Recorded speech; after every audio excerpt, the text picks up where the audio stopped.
आपका वज़ीर-ए-आज़म एक बार फिर आपके साथ इसी सिलसिले में वज़ीर-ए-आज़म इमरान खान सवालात के जवाब देंगे। टेलीफोनिक राब्ते का तीसरा सेशन इस वक्त शुरू हो चुका है। वज़ीर-ए-आज़म आपके साथ अगली नशिस्त के साथ हम आपकी खिदमत में हाजिर हैं। आपकी स्क्रीन पे ये नंबर आ रहा है 051-922-4900। इस नंबर पे आप बराह रास्त वज़ीर-ए-आज़म पाकिस्तान इमरान खान साहब से बात कर सकेंगे। सबसे पहले अल्लाह ताला ने कुरान पाक में इरशाद फरमाया कि अल्लाह ताला और उसके फरिश्ते नबी अकरम सल्लल्लाहु अलैहि वसल्लम पर दरूद और सलाम भेजते हैं। इसलिए ए ईमान वालों, तुम भी आप सल्लल्लाहु अलैहि वसल्लम पर दरूद भेजा करो। एक बार सब दरूद शरीफ पढ़ लीजिए सल्लल्लाहु अलैहि वसल्लम। वज़ीर आज़म साहब, आपका बहुत बहुत शुक्रिया। प्रोग्राम के आगाज़ में अगर आप कुछ कहना चाहें तो फिर हम कॉलर्स की तरफ जाएंगे। जी, बिस्मिल्लाहिर्रहमानिर्रहीम। इय्याका नअबुदु व इय्याका नस्तईन। मैं सबसे पहले आज कोरोना के ऊपर बात करना चाहता हूँ। इस वक्त पाकिस्तान में चौथा कोरोना का वेव आया हुआ है और ये जो हम दुनिया में देख रहे हैं, ये जो इंडियन वेरिएंट है जिसको डेल्टा वेरिएंट कहते हैं, जो हिंदुस्तान से आया है, ये बाकी सबसे ज़्यादा ख़तरनाक है। क्यों ख़तरनाक है? क्योंकि ये ज़्यादा तेज़ी से फैलता है। और इसलिए मैं ज़रा शुरू में 2-3 आपसे बातें कर दूं। देखिए, अल्लाह ने अभी तक हमारे पे बहुत करम किया। हमने फ़ैसले सही किए, मुश्किल फ़ैसले किए, लेकिन टाइम पे फ़ैसले किए। उसकी वजह से हमने अपने लोगों को भी बचा लिया, अपनी माइशत को भी बचा लिया और फिर लोगों को कोरोना से भी बचा लिया। और हमारी मिसाल दी जाती है दुनिया में। आपको पता है कि वर्ल्ड इकोनॉमिक फोरम के मुताबिक पाकिस्तान तीसरे नंबर पे वो मुल्क है बेहतरीन तरीके से ये 2 रास्तों के बीच में अपने मुल्क को बचा के निकल गया। यानी एक तरफ कोरोना, दूसरी तरफ अपनी माइशत को बचाना। तो पाकिस्तान उन 3 मुल्कों में से, और वो जो 2 ऊपर के मुल्क हैं, न्यूजीलैंड और हांगकांग, गालिबन वो छोटे छोटे मुल्क हैं। उनके लिए 40-50 लाख 60 लाख लोग होंगे। यहाँ 22 करोड़ लोगों को इस मुश्किल वक्त से निकालना, ये अपनी एनसीओसी जो हमारी टीम बैठी थी, जिसने हमें एडवाइस किया, मुसलसल साइंटिफिक फैसले करवाए, दुनिया का डेटा देखा, और उसके बाद हमारी कौम ने भी हमारे साथ बड़ी, यानी मैं आप सबका शुक्रिया अदा करना चाहता हूँ कि बड़ी आपने हमारे साथ ताउन किया। एक ख़ास चीज़ बताना चाहता हूँ कि मस्जिदें, सारी दुनिया में रमज़ान में मस्जिदें बंद हुई सिवाय पाकिस्तान में। और अपने उलमा का ख़ास तौर पे मैं शुक्रिया अदा करना चाहता हूँ कि आपने फिर वो जो SOPs हमने कहा था कि एहतियात करें मस्जिदों में जाते हुए, वो आपने की। लेकिन ये जो चौथा अब फेज़ है, इसमें मैं अपनी कौम के सामने ये जो बात रखना चाहता हूँ वो ये है कि देखें, SOPs का सबसे आसान है मास्क पहनना। मास्क पहनने से सारी दुनिया का भी ये तजर्बा है कि 60-70% चांस कम हो जाती है फैलने के लिए। तो पहले तो मैं सबसे आपसे दरख्वास्त करूंगा कि मास्क, जिधर लोग ज़्यादा हैं मास्क पहने। बाहर फिर भी गुजारा हो जाता है अगर फासले पे लोग और खुला आसमान हो, लेकिन कमरों के अंदर जिधर भी ज़्यादा लोग एक कमरे में कम जगह पे हैं, उधर हमेशा मास्क पहने।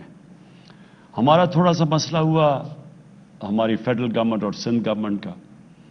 सिंध गवर्नमेंट की कोशिश थी कि लॉकडाउन कर दें, और मैं फॉलो कर रहा था। देखिए, मसला क्या है, लॉकडाउन बिल्कुल ठीक फैसला है। अगर आप लॉकडाउन करेंगे तो उसका फैलाव कम हो जाएगा, क्योंकि अगर एक्टिविटी रुक जाएगी तो चांसेस है वो कम तेजी से फैलेगी। लेकिन मसला ये है कि हमने दूसरी तरफ देखना है कि लॉकडाउन से क्या हम अपने मुल्क को, अपनी माइशत को बचा लेंगे, और उसके बाद जो भूख पैदा होगी, जो फिर दिहाड़ीदार है, ख़ास तौर पे जो हमारे गरीब तबका है, वो कैसे गुजारा करेगा लॉकडाउन में? अगर मसलन वो अपने बड़ी है, उसकी छोटी दुकान है, टैक्सी है, ये सारे लोग जो पैसा कमाते हैं और फिर अपने बच्चों को खिलाते हैं, अपने घरों को खिलाते हैं, इनका क्या बनेगा? सो जब तक हम इसका जवाब आपके पास नहीं है, कभी लॉकडाउन ना करें। ہندوستان نے اپنی تباہی کر لی. آج ہندوستان کے اندر حالات دیکھیں, غربت دیکھیں, ان کی معیشت کا حال دیکھیں. وہ کدھر تھی, پاکستان کدھر تھا. آج اللہ کا شکر ہے پاکستان کدھر ہے اور ہندوستان کی تباہی کتنی ہوئی, کیونکہ ان کی گورنمنٹ نے ایک دم لاک ڈاؤن کر دیا, سوچے سمجھے بغیر کہ بیچارے لوگوں کو کیا بنے گا, لوگ ٹریول کس طرح کریں گے, باہر سے مزدور کام کرنے آئے دیہاتوں سے. انہوں نے اس کا کچھ نہیں سوچا. انہوں نے اوپر کی کلاس کا سوچا, جو ہماری طرح کے لوگ ہیں جن کو ایک دم خوف ہو گیا جب دیکھ رہے ہیں کہ تیزی سے پھیل رہی ہے, لوگ مر رہے ہیں, ہم جانے والے لوگ. تو انہوں نے صرف ایلیٹ کا سوچا, اوپر کے لوگوں کا سوچا جو پیسے والے ہیں. انہوں نے نہیں سوچا کہ وہ نیچے جو لوگ ہیں, جو محنت کش بیچارے لوگ ہیں, ان کا کیا بنے گا. تو اس لیے سندھ گورنمنٹ کو صرف ہمارا یہ ہے کہ دیکھیں, جب آپ لاک ڈاؤن کرتے ہیں تو اپنے ذہن میں ڈال لیں کہ آپ لوگوں کو بھوکا رکھیں گے, اور اگر آپ کے پاس وسائل ہی نہیں ہے لوگوں تک کھانا پہنچانے کے لیے, تو بھوکے لوگوں کو آپ لاک ڈاؤن نہیں کر سکتے. میں اگر میرے بچے بھوکے ہیں گھر میں, تو مجھے آپ کیسے کہیں گے کہ نہیں جی آپ باہر نہ جائیں کیونکہ لوگوں کو کورونا پھیل جائے گی. تو اس لیے ہمارا اب تک یہی اپنی حکمت کو استعمال کرتے ہوئے, دونوں طرف مسئلے ہیں, ایک طرف معیشت ہے, ایک طرف ہماری کورونا کا پھیلنا ہے, تو یہ بڑا سوچ سمجھ کے اس میں سے نکلنا ہے. تو جو سمارٹ لاک ڈاؤن ہے, یعنی کہ علاقے جو زیادہ تیزی سے پھیل سکتی ہیں ان کو, مثلا شادی, جب لوگ شادی پہ کھانے پہ اکٹھے ہوتے ہیں تیزی سے پھیل جاتی ہے, ریسٹورنٹس میں تیزی سے, تو ادھر تو تھوڑی دیر کریں. اسکولوں میں جب تک بچوں کو اور ٹیچرز کو ٹیکے نہ لگائیں, اسکول بھی نہ کھولیں, کیونکہ اسکولوں میں بھی بڑی جلدی پھیل جاتا ہے. تو اصل اس کا علاج ایک ہی ہے, ویکسینیشن, ٹیکے لگانے کا. ابھی تک پاکستان نے 4 کروڑ 3 کروڑ لوگوں کو اب تک ہم ٹیکے لگا چکے ہیں, اور جن کے نہیں لگے, اور خاص طور پہ جب آپ سمجھتے ہیں کہ ادھر آپ کے کام ہیں جدھر زیادہ لوگ ہیں, آپ کو فوری طور پہ ٹیکے لگوانے چاہیے. ہم اب پوری گورنمنٹ کوشش کر رہی ہے کہ کوئی کمی نہ ہو ہماری ویکسینیشن پہ, لیکن اس کا حل صرف ویکسینیشن ہے, ٹیکہ لگانا.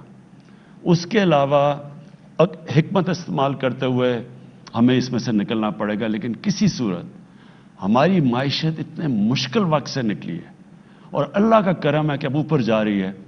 ہم نے کسی صورت لاک ڈاؤن کر کے اپنی معیشت کو تباہ نہیں کرنا. جی, پروگرام کے پہلے کالر. السلام علیکم. وعلیکم السلام. جی, کون بات کریں گے, کہاں سے؟ جی, میں اسلام آباد سے بات کر رہی ہوں, قبر جہاں. جی, کیا بات کریں گے آپ وزیر اعظم صاحب سے؟ جی, میں بات کرنا چاہ رہی ہوں کہ وزیر اعظم صاحب سے, میرے شوہر کالج سے وائس پرنسپل ریٹائر ہوئے ہیں, اور وہ اب والد کی بیماری سے مکمل بیڈ پر ہیں. میری 3 بیٹیاں ہیں جن کی شادیاں کرنی ہیں, بیٹا بھی نہیں ہے. میں کرائے کے مکان میں ایک مشکل وقت میں گزارا کر رہی ہوں. اخراجات اور شوہر کی بیماری پر آنے والے اخراجات کی وجہ سے میں مقروض بھی ہو چکی ہوں. تو آج سے 10 سال پہلے ہم نے 60 لاکھ روپے مضاربہ کاروبار میں لگایا تھا. وہ بندہ پیسے لے کے بھاگ گیا, پھر نیب نے اس کو پکڑ لیا. 10 سال ہو گئے ہیں, کیس نیب میں ہی ہے. نیب نے ریکوری کے لیے ہمیں کہا تھا کہ ریکوری ہو رہی ہے, لیکن ہمیں تو کوئی ایسی اطلاع بھی نہیں ملی اور نہ ہی ہمیں کوئی پیسہ ملا ہے. تو اس طرح کرتے ہیں کہ اگر آپ ان کو کانٹیکٹ کر کے ان سے پوچھ لیں گے تو ہم پھر پوری کوشش کرتے ہیں کہ آپ کا جو کیس ہے اس کو ہم تیزی سے سالو کریں. جی, اگلے کالر ہمارے ساتھ 92249000. یہ نمبر آپ کی اسکرین پہ بھی آ رہا ہے, آپ اس پہ کال کر سکتے ہیں.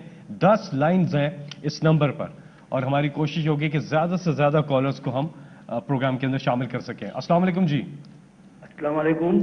جی, وعلیکم السلام. جی, کون صاحب کہاں سے اور کیا بات کریں گے وزیر اعظم صاحب سے؟ میں سعید بہادر علی سالک تمغہ امتیاز بول رہا ہوں. جی بی کے علاقہ گلشن کبیر سیاچن کے دامن سے بول رہا ہوں.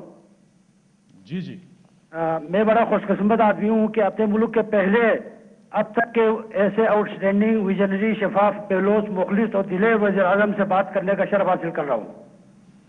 میں سب سے پہلے وزیر اعظم صاحب کا شکریہ ادا کرتا ہوں جنہوں نے بڑی فراخ دلی کے ساتھ 270 ارب روپے کا خصوصی پیکیج دیا جی بی کو, جس میں ہمارے وزیر اعلیٰ کا بھی ہاتھ ہے, ان کی کوششیں ہیں. میں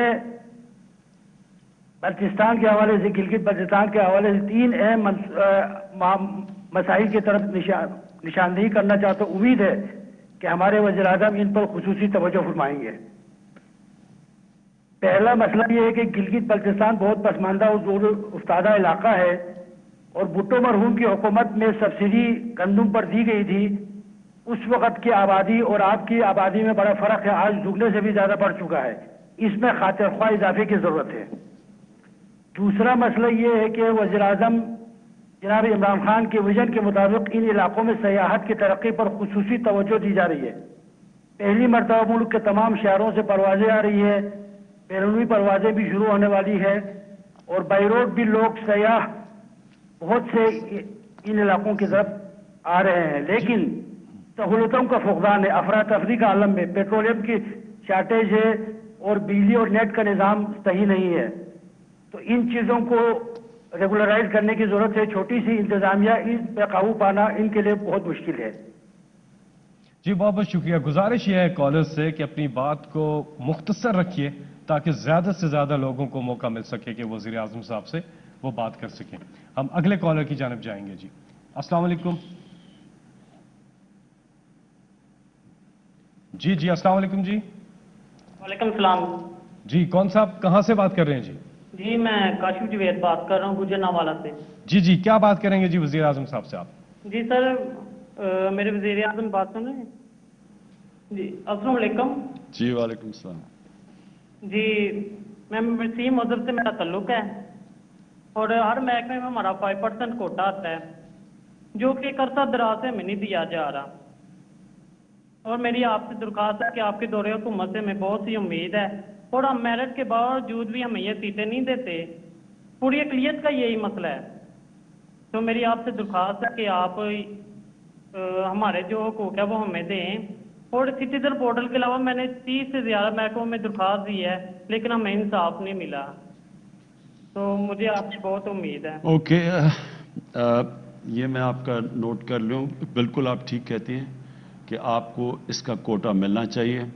میں یہ اب ساروں کو ڈائریکشن دوں گا، کیونکہ اصل میں یہ صوبوں کے پاس ہے سب کچھ. سینٹر تو ہمارا فیڈرل گورنمنٹ تو چھوٹی سی ہے، اصل میں تو صوبوں کے پاس نوکریاں ہیں ساری. تو میں سارے صوبوں کو انسٹرکشنز دوں گا کہ جو آپ کا کوٹا ہے وہ ان کو آپ سب کو ملے. جی اگلے کالر ہمارے ساتھ. السلام علیکم. وعلیکم السلام. فیصل صاحب میں حبیب اکرم عرض کر رہا ہوں. میں دنیا ٹی وی میں کام کرتا ہوں اور وزیر اعظم صاحب کو بھی میں سلام پیش کرتا ہوں. دراصل آج میں نے یہ کال اس لیے بلائی تھی کہ میں دیکھ سکوں کہ کیا واقعی لائیو کالرز ہیں، لائیو کالرز اس میں آ رہے ہیں، لائیو کالز آ رہی ہیں. کہیں فیصل جاوید صاحب کہیں آپ تو ادھر ادھر سے کالز نہیں کروا رہے، یا وزیر اعظم سے براہ راست ہی لوگ بات کر رہے ہیں. تو لہٰذا میں نے بھی سوچا کہ میں آج اپنی خبر بناؤں گا کہ اگر میری کال نہ ملی تو پھر میں پروگرام میں بیٹھ کے کہوں گا کہ جناب دیکھیے کالز تو ملتی نہیں ہیں، لیکن میری کال مل گئی اور میری خبر رہ گئی. مجھے اندازہ ہے وزیر اعظم صاحب یہ صحافیوں کا وقت نہیں ہے، جب بھی آپ سے ملاقات ہوتی ہے آپ سے سوالات بھی ہم کر لیتے ہیں، لیکن ایک شہری کے طور پہ میں لاہور کے ایک چھوٹے سے مسئلے کے بارے میں آپ کی توجہ چاہوں گا کہ شوکت خانم ہاسپٹل کو جو سڑک جاتی ہے اس کا ایک حصہ تو بالکل ایسا ہے کہ جہاں پہ جس پہ کوئی اشارہ نہیں ہے، لیکن ایک حصہ ہے جو تقریباً 3 کلومیٹر کا، اس کے اوپر 4 جگہ باٹل نیکس بنتے ہیں، اور وہاں پہ کسی پل کی ضرورت نہیں، کسی انڈر پاس کی ضرورت نہیں ہے. بڑے آرام سے یو ٹرنس کو بہتر مینج کر کے وہ حل کیا جا سکتا ہے وہ معاملہ. تو میرا خیال ہے کہ وزیر اعظم صاحب اگر آپ اس طرف توجہ کر دیں یا پنجاب حکومت کو انسٹرکشن دے دیں تو وہ ہو جائے گا. لیکن بہرحال وزیر اعظم صاحب مجھے یقین آ گیا کہ آپ براہ راست لوگوں سے بات کر رہے ہیں. جی حبیب میں آپ کو ایک چیز واضح کر دوں. دیکھیں کون سے سربراہ ملک کے آزاد میڈیا سے ڈرتے ہیں؟ وہ کون سے ایسے سربراہ ہوتے ہیں؟ یا انہوں نے قانون توڑنا ہوتا ہے، یا انہوں نے ملک کی جو رول آف لا ہوتا ہے، یعنی جو بجائے قانون کی بالادستی طاقت کی بالادستی کرنی ہوتی ہے، تو وہ ہمیشہ گھبراتے ہیں کیونکہ وہ ناجائز کام کر رہے ہوتے ہیں. اور یا پھر جو کرپٹ ہوتے ہیں. اب میں نے اگر چوری کی ہو، میں نے لندن میں میرے اپارٹمنٹس ہوں جو چوری سے میں نے بنایا، تو مجھے سارا وقت آزاد میڈیا سے ڈر لگے گا. میں آپ کو یہ واضح کر دوں کہ آزاد میڈیا جو آزادی رائے ہے، یہ ایک ملک کے لیے ایک بہت بڑی نعمت ہے، کیونکہ یہ ہماری طرح کے لوگوں کو سارا وقت آگے کرتے ہیں۔ اب آپ نے بتایا نا یہ کہ جی وہاں 4 جگہ لوگ رکتے ہیں جوہر ٹاؤن جاتے ہوئے، وہ جو دوسری سڑک ہے، تو وہ یہی میڈیا کا کام ہوتا ہے، واچ ڈاگ ہوتا ہے میڈیا۔ مجھے صرف میڈیا سے اختلاف تب ہوتا ہے جب فیک نیوز بنائی جاتی ہے، پروپیگنڈا کیا جاتا ہے گورنمنٹ کو۔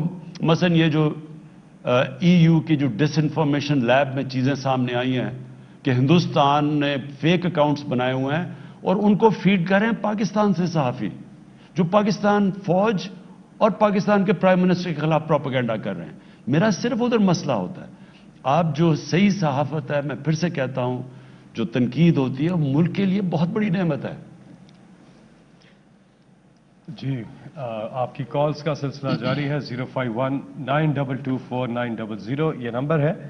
ہم یہ سمجھتے ہیں کہ بہت مشکل سے کال ملتی ہے، کیونکہ پورے پاکستان سے طول و عرض سے لوگ کوشش کر رہے ہوتے ہیں، اوورسیز سے بھی لوگ کوشش کر رہے ہوتے ہیں۔ ہم نے لائنز بڑھا دی ہیں، یہ ایک نمبر جو ہے اس پہ 10 لائنز اب ہو گئی ہیں، لیکن بہرحال آپ کوشش جاری رکھیں، انشاءاللہ کامیابی ملے گی۔ اگلے کالر جی السلام علیکم۔ السلام علیکم جی کون صاحب کہاں سے بات کر رہے ہیں؟ میں محمد جہانگیر بول رہا ہوں دبئی سے۔ جی جی کیا بات کریں گے وزیر اعظم صاحب سے آپ؟ السلام علیکم سر۔ جی وعلیکم السلام۔ میں محمد جہانگیر غلام دین دبئی سے بول رہا ہوں سر۔ میں فارورڈ کوٹے کا رہنے والا ہوں۔ جی جی ہلو جی جی آ رہی ہے آواز۔ میں فارورڈ کوٹے کا رہنے والا ہوں سر۔ ٹھیک ہے سر میرے ساتھ تھوڑا پرابلم آ رہا ہے کہ میں ریٹائر فوجی ہوں۔ جی جی ہلو جی جی آپ میں ریٹائر آرمی ریٹائر ہوں، تو میں ادھر دبئی میں آ کے تھوڑا جاب لیا اور میری پینشن بند ہو گئی ہے۔ پہلے 30 مہینے بند کی رہی ہے اور میں چھٹی کیا، جانے کے بعد وہ بحال کی انہوں نے، میرے کافی سارے پیسے لگے اس کے اوپر۔ تو میری آپ سے گزارش ہے کہ وہ ہم سے NOC مانگ رہے ہیں، تو NOC ہمارے پاس تو نہیں، ہم سفارتخانے سے کاغذات کے بھیجتے ہیں لیکن وہ ریجیکٹ کر دیتے ہیں۔ اچھا آپ جب آپ کو کوئی کال کرے گا آپ اپنی پوری تفصیل دیں اور انشاءاللہ ہم آپ کی پینشن بحال کریں گے۔ جی ہمارے ساتھ اگلے کالر جی السلام علیکم۔ جی السلام علیکم جی۔ السلام علیکم سر۔ وعلیکم السلام جی کون سا بات کر رہے ہیں؟ سبیدار حمید اللہ بول رہا ہوں کوارٹ سے۔ جی جی کیا سوال ہے جی آپ کا؟ سر میرا یہ ہے کہ میں فوجی ہوں، میں نے 34 سال آرمی میں نوکری کی ہے، تو 71 بعد میں بھی حصہ لیا ہے۔ جب میں 34 سال کے بعد آیا تو میرا بڑا بھائی ہے، اس نے ہمارے سارے بھائی زمینوں پہ قبضہ کیا ہے اور ابھی تک جو ہے نا اس نے اپنے پاس زمینیں رکھی ہیں، مجھے اپنا حصہ نہیں دے رہا ہے۔ تو اس کے اوپر کوئی عدالت میں گئے ہیں، کوئی آپ کے پاس کوئی قانونی کارروائی کی ہے؟ سر 97 سے میں عدالت میں پھر رہا ہوں۔ 97 سے عدالت؟ ہاں 97 سے کہہ رہے ہیں عدالت میں گیا ہوں۔ تو اس کی آپ کی ہم اس طرح کریں گے کہ آپ کی تفصیل لے لیں گے اور یہاں سے کوشش کریں گے کہ آپ کا کیس آگے بڑھے۔ جی کنٹرول روم میں آپ کا نمبر ہے، تو آپ سے وزیر اعظم آفس کی جو ٹیم ہے وہ رابطہ کرے گی۔ جی آپ ہم سے رابطہ کر رہے ہیں 05192249000 اس نمبر پہ، ساتھ ہی میں سوشل میڈیا پر بھی آپ اپنے سوالات پوسٹ کر رہے ہیں، اور انشاءاللہ اپنی جو اگلی ہماری یہ آپ کا وزیر اعظم پروگرام ہوگا اس میں پھر ہم بتائیں گے آپ کو کہ کیا مسئلے آئیں، جو آپ چیزیں بتا رہے ہیں یہ ہم اگلے پروگرام پہ آپ کو بتائیں گے کتنے حل ہوئے اور اگر حل نہیں ہوئے تو اس کا مسئلہ کیا ہے۔ جی اس کے ساتھ ایک اور نمبر بھی آپ نوٹ فرما لیجئے، وہ ہے سٹیزن پورٹل کا۔ سٹیزن پورٹل پہ ایک تو ایپ ہے، وہ آپ اپنے موبائل فون پر ڈاؤن لوڈ کر سکتے ہیں، ٹیلی فون نمبر بھی ہے جس پہ آپ رابطہ کر کے اپنی شکایت وہاں پر بھی درج کروا سکتے ہیں، اور وہ نمبر ہے 05190000111 90000111 یہ نمبر ہے۔ جی اگلے کالر السلام علیکم۔ جی وعلیکم السلام سر۔ جی جی کون صاحب کہاں سے بات کر رہے ہیں؟ وزیر اعظم صاحب سے بات کیجیے گا۔ جی सर मोहम्मद बख्श राजनपुर से बात कर रहा हूँ। खान साहब खैरियत से हैं? ठीक हैं सर? जी मेहरबानी, शुक्रिया। खान साहब, मेरी अर्ज है कि मैं वफाक की ज़मीन काश्त करता हूँ, एक आम काश्तकार और अनपढ़ इंसान हूँ। मैंने ठेके पे ली हुई है, हर साल मैं उसके पैसे भी अदा करता हूँ, सारा कुछ। हुकूमत की 19 और 20 में एक पॉलिसी बनाई गई थी, हमारी फसलों का नुकसान हुआ था, उसमें इमदाद दी गई थी, मुझे शामिल नहीं किया गया, जबकि मैं कमा के खुद हुकूमत को देता हूँ। और दूसरी बात यह है खान साहब के पंजाब गवर्नमेंट जो सब्सिडी दे रही है वो असर रसूख वाले लोगों को मिल रही है मिली भगत के साथ। मैंने सेक्रेटरी लाहौर तक अपने जोर लगाए हैं, दरखास्तें दी हैं, फोन भी किया है, किसी ने नहीं सुनी। हम काश्तकार हैं, हम एक मान बेचने जाते हैं तो हमसे 1 किलो इजाफी लिया जाता है। ऑनलाइन पेमेंट की हुकूमत कोई टैक्स नहीं लेती है काश्तकारों को, जबकि 600 रुपया 1 लाख के पीछे इनकी ऑनलाइन पेमेंट आती है, टैक्स भी ले लेते हैं।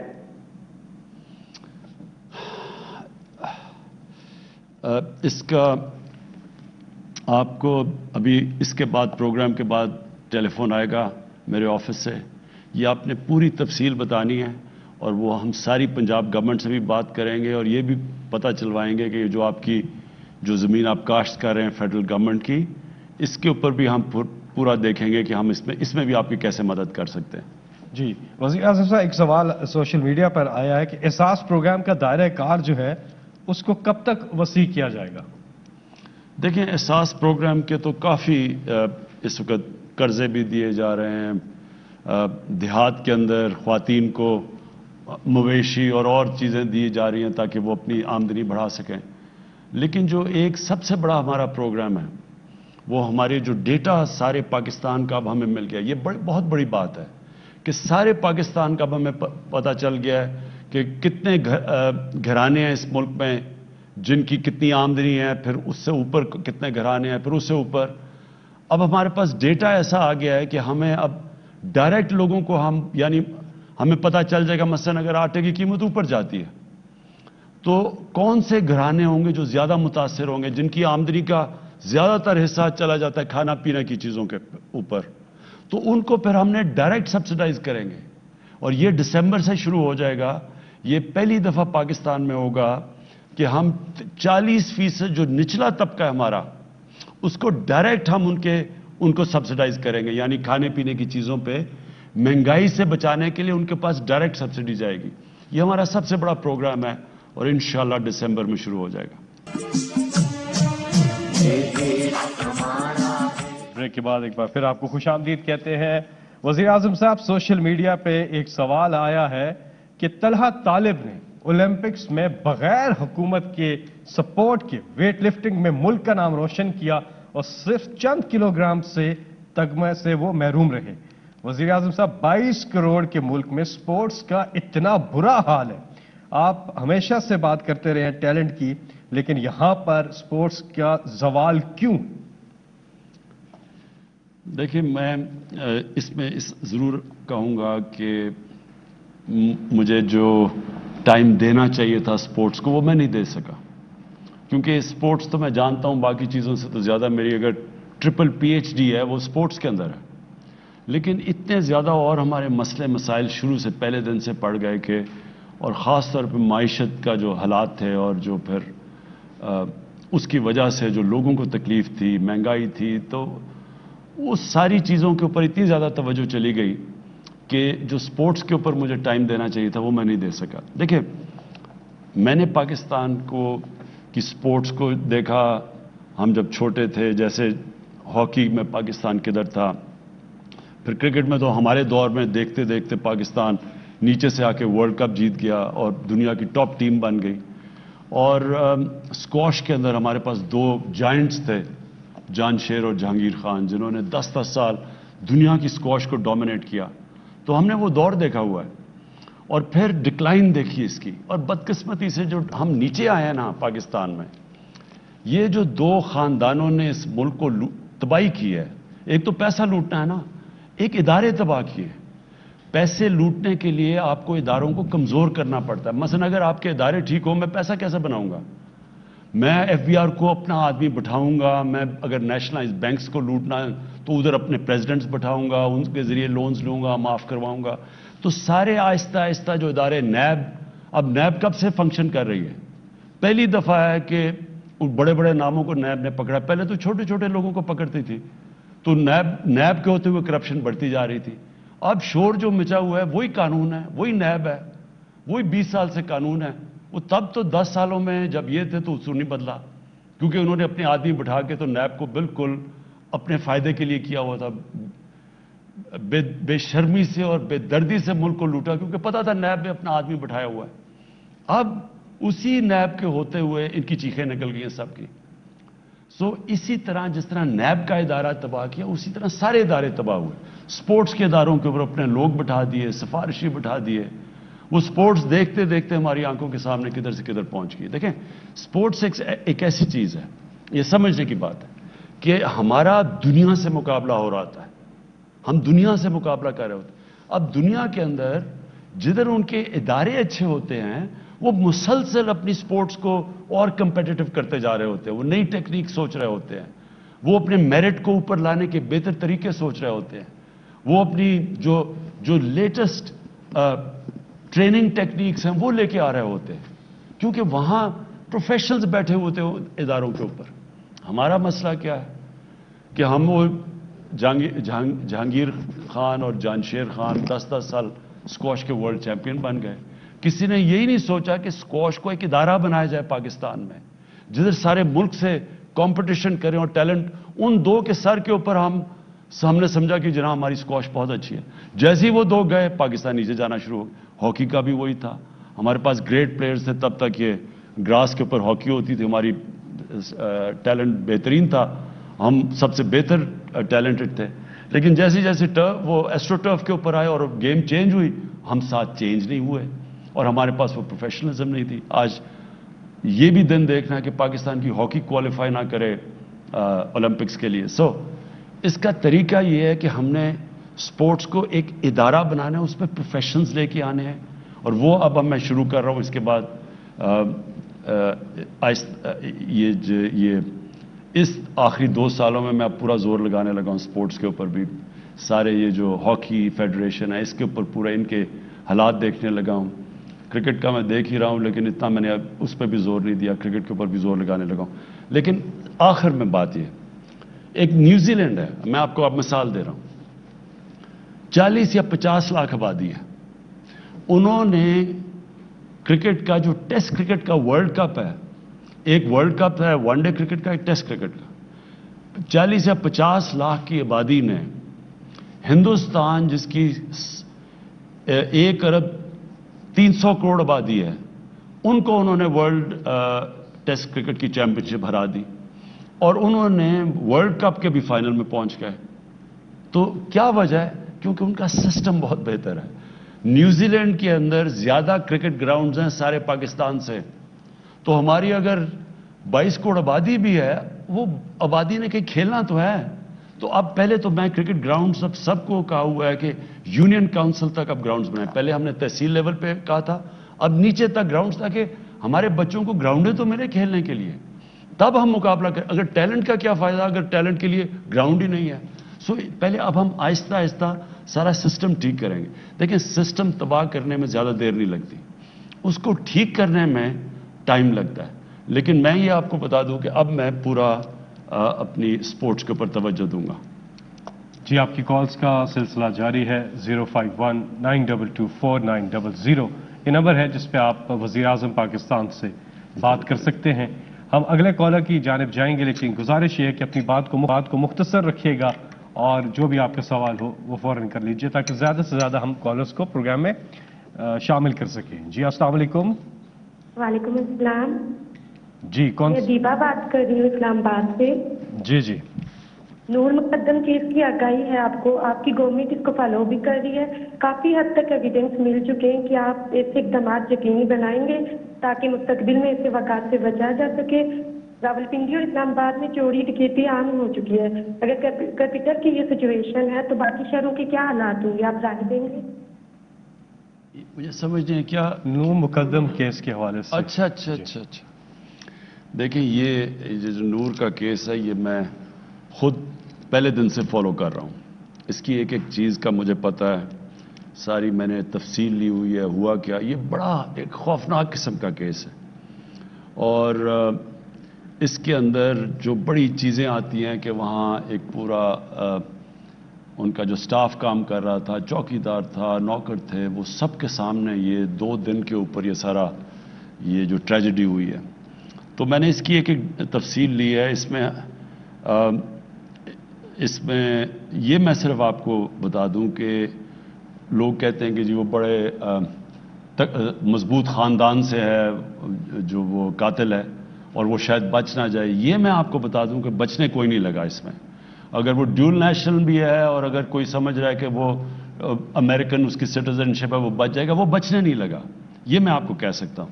لیکن یہ میں ضرور کہوں گا کہ اس سے سارے سب کو یعنی ایک دم ایک شوق ملا ہے کہ وہ نور جو جس طرح ہماری اپنی بیٹی اس سے ہو، ہم جب سوچتے ہیں تو اس کا ایک ایسا صدمہ سب کو ملا ہے. یہ اس کا بڑا امپیکٹ کیا ہے. اس سے پہلے بھی میں آپ کو بتا دوں کہ ایک اور افغان ایمبیسڈر کی بیٹی سے کچھ ہوا، وہ انسیڈنٹ ہوا تھا کہ جی اس کو کسی نے مارا ہے. اس کو بھی میں یہ بتا دوں کہ میں نے اس طرح کیس کو فالو کیا جس طرح وہ میری اپنی بیٹی ہے. افغانستان یہ ہمارے اپنے لوگ ہیں، ہم افغانستان کو اپنے بھائی سمجھتے ہیں. تو اس کو بھی ہم نے اسی طرح دیکھا کہ ایک ایک چیز، اور میں پولیس کو داد دوں گا، انہوں نے ایک ایک چیز اس کی فالو کی. یعنی جو 3 ٹیکسیز چینج کی، اس کی پورے انہوں نے اسمارٹ سٹی کے کیمرہ سے پورا اس کو فالو کیا. کدھر گئے ان کو ڈرائیوروں کو لوکیٹ کیا، ان کو انٹرویو کیا. تو ایک ایک چیز فالو کی ہے. تو اس کیس کے اندر بھی اس کے اندر ہی ان کے کیمرے لگے ہوئے تھے. ایک ایک چیز اس کی یہ جو نور کا مرڈر کیس ہے اس کو فالو کر رہے ہیں. یہ بہت ٹریجڈی ہے. میں یہ صرف آپ کو سب کو یہ یقین دلانا چاہتا ہوں کہ کوئی بھی طاقتور سے بھی طاقتور ہو، اس کو سزا پوری ملے گی اس کیس کی. جی ہمارے ساتھ اگلے کالر. السلام علیکم. وعلیکم السلام. جی کون؟ بات کر رہا ہوں راول ڈیری سے. جی کیا سوال ہے؟ جی السلام علیکم خان صاحب. خان صاحب سب سے پہلے تو آپ کا شکریہ کہ آپ نے جس طرح انوائرمنٹل ایشو پہ کام کیا ہے اور گرین ٹریز پہ کام کر رہے ہیں آلریڈی نا. اس کا سب سے بڑا فائدہ جو ہمارے لیے نظر آ رہا ہے وہ انشاءاللہ ہماری نیکسٹ جنریشن کو ہوگا. تو آپ فرسٹ لیڈر ہیں جو کہ اس بارے میں سوچ رہے ہیں نا. تو thank you very much for اس کے لیے نا. سر میرا سوال یہ ہے کہ آج کل ریزیڈینشیل ایریاز کے اندر کمرشل ایکٹیویٹیز بہت زیادہ ہو رہی ہیں. جس طرح میں جس علاقے سے بلانگ کرتا ہوں اور رالپنڈی کا ایریا ہے امرپورہ نا، تو یہاں پہ گھر گھر میں بیسیکلی فرنیچر کے کارخانے کھل رہے ہیں اور اس کے ساتھ ساتھ ہمارے جو گاڑیوں کے ویئر ہاؤسز وغیرہ کھل رہے ہیں نا، جس کی وجہ سے ہمارے پورے ایریا میں نا ریزیڈنٹ کو بہت زیادہ مشکلات کا سامنا ہے. ریزیڈینشیل ایریا میں کمرشل ایریا زیادہ بن رہے ہیں اور اس سے ریزیڈنٹ کو پرابلم آ رہی ہے. دیکھیں میں دونوں چیزوں کا جواب دیتا ہوں. پہلی چیز کہ سارے جو پاکستان میں لوگ یہ دیکھ رہے ہیں، میں آج سب آپ کو اب تاکید کرتا ہوں کہ ہو سکے تو آپ نے کم از کم ایک درخت ضرور لگانا ہے یہ برسات کے اندر. اور صرف لگانا نہیں، پھر اس کا دھیان رکھنا ہے، اس کی پرورش کرنی ہے. یہ میں اس کہ ہمارا بدقسمتی سے ملک میں جس بے دردی سے ہم نے اپنے ملک میں اپنے جنگلات تباہ کیے ہیں، ہم نے درخت کاٹے ہیں، ہم نے کچھ سوچا نہیں اپنے آنے والی نسلوں کے لیے. یہ شاید ہی کوئی ملک اپنے اوپر جس کو اللہ نے اتنی نعمتیں دی ہو، جس ملک کو اللہ نے یعنی جو اس ملک کو نعمتیں دی ہیں، شاید میرے خیال میں کسی ملک کو ہوں کہ ہمارے پاس 12 موسم ہیں، 12 کلائمیٹک زونز ہیں. ہم جو اوپر سے جب K2 سے جب ہم جاتے ہیں سمندر تک تو ہر جگہ مختلف کلائمیٹس ہیں. اس میں ہم کچھ بھی اگا سکتے ہیں. ہم اپنے جنگلات بہتر کر سکتے تھے، ہم پانی کا بہتر استعمال کر سکتے تھے، ہم اپنے دریاؤں کو ان کا دھیان رکھ سکتے تھے، ہم اپنے شہروں کا. تو ہم نے یہ کچھ نہیں کیا کیونکہ لانگ ٹرم پلاننگ نہیں کسی کی. لوگ آتے ہیں 5 سال کا الیکشن ہوا ہے، اچھا جی میں کیا الیکشن کے اندر میں کوئی اورنج ٹرین دکھا دوں، میں کوئی میٹرو دکھا دوں اور 5 سال میں کمپلیٹ کر کے اس کے اوپر کروڑوں روپیہ خرچ کر کے کہ جی دیکھیں کتنا بڑا کارنامہ کیا. یہ کوئی کارنامہ نہیں ہے. آپ پیسے دیں آپ میٹرو لگا لیں، آپ پیسے دیں آپ ٹرین بنا. اصل کارنامہ ہے اپنے آنے والی نسلوں کی ابھی سے پرواہ کریں ہم کہ ہمارے یہ جو بچے بڑے ہوں گے تو کیا ان کو پولوشن کس طرح کی شہر ملیں گے، کیا وہاں پانی ٹھیک ہوگا، شہروں میں پانی ملے گا، گندگی किधर जाएगी? गंदगी दरियाओं में तो नहीं हम फेंक रहे, हम अपना अंडर वाटर जो जमीन के नीचे पानी है इसके अंदर तो जहर नहीं डाल रहे। तो ये जब तक, ये सिर्फ वो सोचते हैं जो आगे का सोचते हैं, जिनकी लंबी आगे के वो अपना नहीं सोचते, अपने बच्चों का सोचते हैं।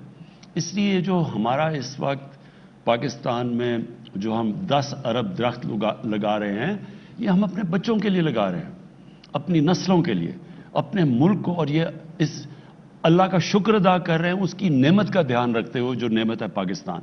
तो मैं सबको कहूँगा दरख्त लगाएं, इसमें शिरकत करें पूरी तरह। मैं ये 4-5 जगह पे ये कैंपेन्स लॉन्च करूँगा इंशाल्लाह इस बरसात में। दूसरी चीज़, हमारे शहरों के अंदर मसला बहुत बड़ा है, हमने मास्टर प्लान नहीं बनाए शहरों के। जो बने हुए थे मास्टर प्लान वो भी सारे तबाह हो चुके हैं।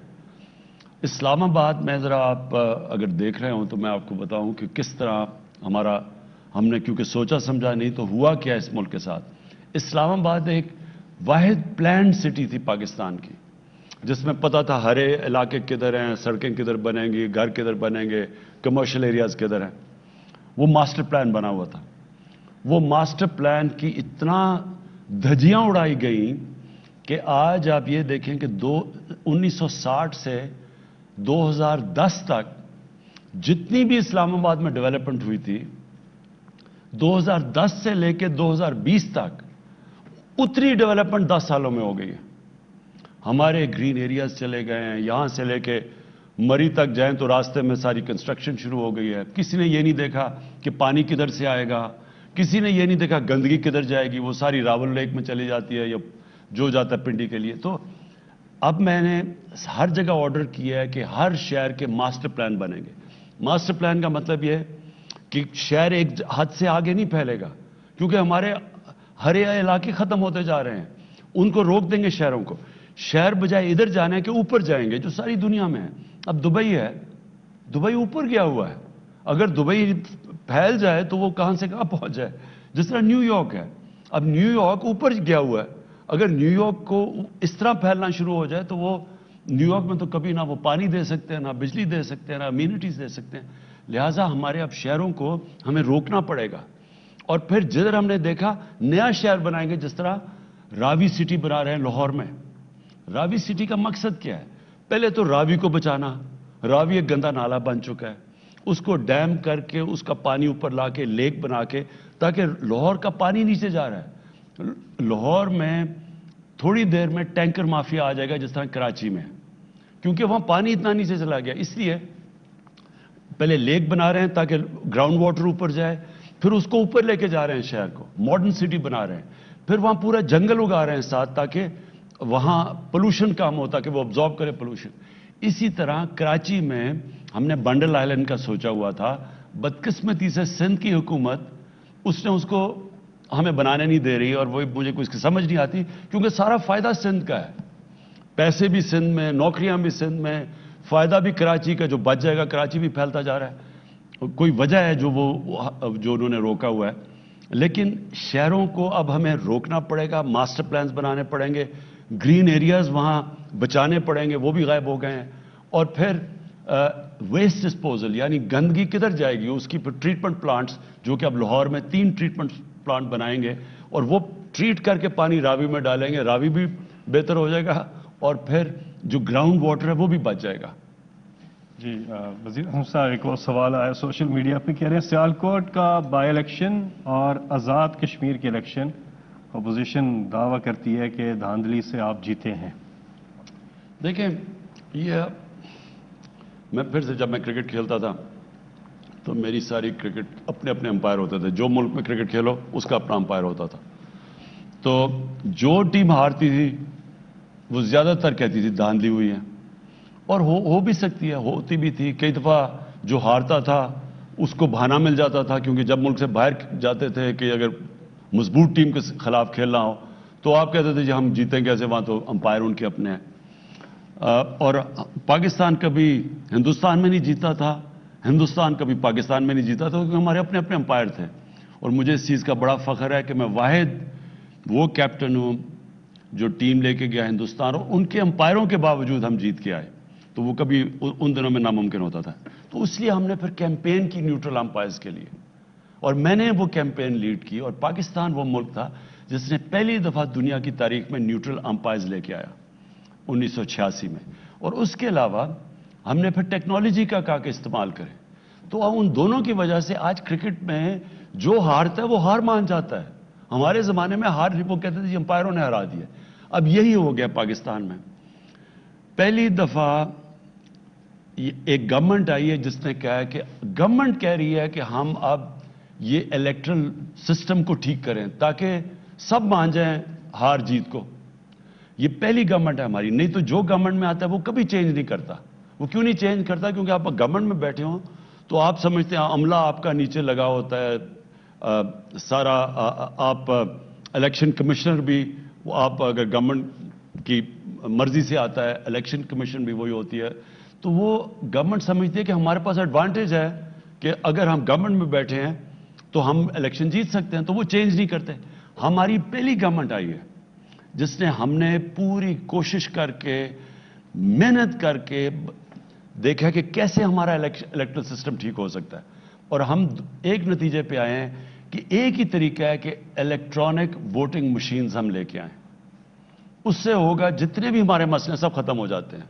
हमारे मसले शुरू होते हैं वोटिंग के बाद, और जब तक रिजल्ट आता है उसके बीच में सारे धांधली जो कि बैग्स खुल जाते हैं, वो डबल स्टैम्प कर देते हैं, वो फॉर्म 40 नहीं भरता, यानी सारी चीजें वहां। अगर इलेक्ट्रॉनिक वोटिंग मशीन्स आ जाएं तो जैसे इलेक्शन खत्म होता है रिजल्ट आ जाता है। तो अब इतनी मेहनत से हमने काम किया है, 1 साल से हम लगे हुए हैं ऑपोजिशन को कहना कि ये हमारा सिस्टम है, हमारे साथ मिलकर रिफॉर्म्स करो। 1 साल से वो हमें टाइम ही नहीं दे रहे। वो कहते हैं हम मानते ही नहीं है और ना खुद को तजवीज़ देते हैं ना हमारी मानते हैं। अब आज़ाद कश्मीर का इलेक्शन, इनके अंपायर्स, इनकी सिटिंग गवर्नमेंट, यहां तो केयर टेकर गवर्नमेंट करती है, सिटिंग गवर्नमेंट नून लीग की ने इलेक्शन करवाया, सारा अमला इनका, पुलिस इन्होंने वहां लगाई हुई सारी जगह, इलेक्शन कमीशन इनकी मर्जी की। फिर हाँ, जो सीनियर मेंबर इलेक्शन कमीशन का था वो नून के वजीर आजम का हमजुल्फ था। तो फिर धांधली कैसे हो गई? धांधली तो जब तक इलेक्शन कमीशन आपके साथ नहीं मिलती धांधली नहीं हो सकती। तो और वो फिर सियालकोट का इलेक्शन हो गया, अब वो भी हार गए हैं और वो इनका गढ़ था। हाँ, ये फवाद चौधरी रिमाइंड कर रहे हैं कि धांधली के इल्जामात आजाद कश्मीर में किधर से लगाए गए? वजीर आजम ने बैठ के वजीर आजम हाउस से लगाए हैं। तो ये ऐसी भी धांधली कभी नहीं देखी थी कि वजीर आजम भी आपका, अमला भी आपका। तो वो इसका हल एक है, इलेक्ट्रॉनिक वोटिंग मशीन्स, और इसके ऊपर हमने पूरा जोर लगा दिया है। हमने इसके ऊपर अपनी, हमारी जो साइंस और टेक्नोलॉजी की मिनिस्ट्री है उन्होंने डेवलप भी कर दिया है। हम सारे मीडिया को दिखा रहे हैं, हम बल्कि चाहते हैं कि सारे जो मीडिया के इलेक्शंस हैं, जो बार्स की इलेक्शंस हैं, सारे वो इलेक्ट्रॉनिक वोटिंग मशीन से करवाएं। और इंशाअल्लाह ये फिर यानी आप कौम सब समझ जाएगी कि एक ही तरीका है कि ये सारे मसले जो धांधली के हैं वो खत्म हों। जब अमेरिका में डोनाल्ड ट्रंप ने कहा कि धांधली हुई है, धांधली से हराया गया है, तो वो क्यों नहीं साबित कर सका धांधली? क्योंकि वहां इलेक्ट्रॉनिक वोटिंग मशीन्स थी। उसके ऊपर वो साबित ही नहीं कर सका, क्योंकि जिधर भी वो गया उन्होंने सारे रिजल्ट दिखा दिए, और वही इसका हाल है पाकिस्तान में। जी, अगले कॉलर हमारे साथ। अस्सलाम वालेकुम जी। जी हेलो। वालेकुम अस्सलाम जी, कौन सा बात कर रहे हैं? नवीद अली बात कर रहा हूँ से, डिस्ट्रिक्ट लखनऊ से। जी, क्या सवाल है जी आपका? सर, हमारा सवाल ये कि हमारे यहाँ 1974 या उसके पहले की ये जो बिजली का सबसे बड़ा मसला है हमारे पास, सर, लोड शेडिंग तबाही है। और जो हमारे, अब चूंकि से आप अगर बाई रोड आएंगे देखेंगे जो खंबे के लगे हुए ना सीमेंट के 73 या 74 के, वो इस तरह तेज हवाएं चलती हैं, गिर जाते हैं, उन्हीं को रिपेयर कर देते हैं या कोई इस तरह कर देते हैं, मतलब कोई हाल नहीं है। तो मैं चाह रहा था, ये मेरा सवाल क्या, बस एक तरह से रिक्वेस्ट हमारी सर, तो इस किया जाए सर। देखिए जी, मैं पहले बिजली का, इन गर्मियों में बड़ी मुश्किलात का लोगों को सामना करना पड़ा। लोड शेडिंग भी ज़्यादा थी, गर्मी शदीद थी, और बलूचिस्तान में एक और मसला आ गया, क्योंकि जो गवादर तक ہم ایران سے بجلی لیتے ہیں. ایران میں اتنی گرمی پڑی کہ ایران کی خود بجلی کی اتنی کنزمپشن ہوگی کہ ایران بھی ہمیں بجلی نہیں دے سکا, کیونکہ وہاں ادھر شارٹیج ہوگی ایران کے اندر. تو ہمارا مسئلہ ذرا آپ نے سمجھنا ہے. ہم نے بجلی تو زیادہ بنا دی پاکستان میں, لیکن جو بجلی کو پہنچانے کے لیے جو ٹرانسمیشن لائنز ہیں وہ پرانی ہیں صاحب. اب مثلا پشاور ہے, جو خاص طور پر پشاور ویلی کے اندر, وہاں جو ٹرانسمیشن لائنز ہیں وہ اتنی پرانی ہیں کہ جب بجلی کا پریشر بڑھا تو جب ہم نے بجلی پہنچانے کی بھی کوشش کی وہ پہنچتی نہیں تھی, کیونکہ وہ ٹرانسمیشن لائنز کیری نہیں کر سکتی تھی. تو اب اگلا ہے کہ پورا انویسٹمنٹ کر رہے ہیں ٹرانسمیشن لائنز کو ٹھیک کرنے, نہیں لانے کے لیے, تاکہ وہ بوجھ برداشت کر سکے. دوسرا ہمیں مسئلہ کیا آیا کہ یہ جو فینومینا ہے جس کو کہتے ہیں گلوبل وارمنگ, ہماری اس سے جو موسم کے اندر جو تبدیلیاں آئی ہیں اس میں ایک کیا ہوا کہ جو برفوں نے پگھلنا تھا جولائی کے شروع میں وہ پگھلی نہیں. تو جب برفیں نہیں پگھلی تو جو ہماری ڈیمز میں پانی آنا تھا وہ 35% کم پانی آیا, اور یہ ایران میں بھی یہی ہوا. تو جب ڈیمز میں 35% کم پانی آیا تو جو بجلی بنانی تھی ہائیڈرو یعنی پانی سے بجلی بنانی تھی اس میں کمی آ گئی. تو جو ہماری کیپیسٹی بھی تھی اس سے بھی کم بجلی بنی. لیکن جو بجلی اس باری جو ڈیمانڈ آئی ہے, پاکستان کی تاریخ کی سب سے زیادہ بجلی کی ڈیمانڈ اس باری آئی ہے, تقریباً 25,000 میگا واٹ بجلی.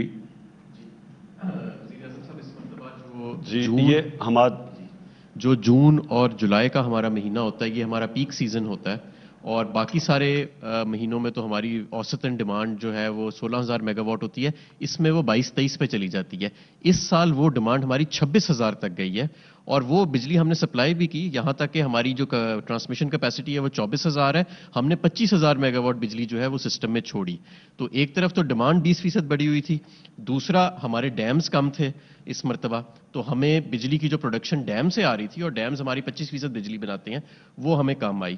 لیکن انشاءاللہ تعالیٰ اب یہ پچھلے 2 ہفتے سے تو ہم نے غیر اعلانیہ لوڈ شیڈنگ پورے پاکستان میں بالکل زیرو پہ ہم لے گئے ہیں, اور اگلے سال کے لیے ایک ہم نے مؤثر پلان بنایا ہے کہ اگلی گرمیاں آنے سے پہلے یہ جو ہمارے ٹرانسمیشن کے یعنی بجلی کے ترسیل کے باٹل نیکس ہمیں دیکھنے میں آئے ہیں, ان پہ ہم انشاءاللہ تعالیٰ قابو پا چکے ہوئیں گے. اور الحمدللہ اب جس طرح ہماری انڈسٹری زیادہ ڈیمانڈ جنریٹ کر رہی ہے تو ہمارے پاس اس کو پیک سیزن میں بھی میٹ کرنے کے لیے انشاءاللہ تعالیٰ ایک مؤثر نظام ہوئے گا. گجرانوالہ میں بہت زیادہ نون لیگ کا گڑھ ہے, لیکن میں اپنے حق کو صداقت کے لیے اس قائم رہا. میری جان بھی چلی جائے, میرے بچے بھی قربان ہو جائیں خان صاحب, لیکن میں حق پہ نہیں رک سکتا. میں کسی رشوت والے کے ساتھ نہیں چل سکتا. وہ میں نے ثابت کی 13 کروڑ کی طرف سے ایک کبھی میں نے پکڑی تھی, انہوں نے فوراً مجھے ڈسمس کر دیا نوکری سے.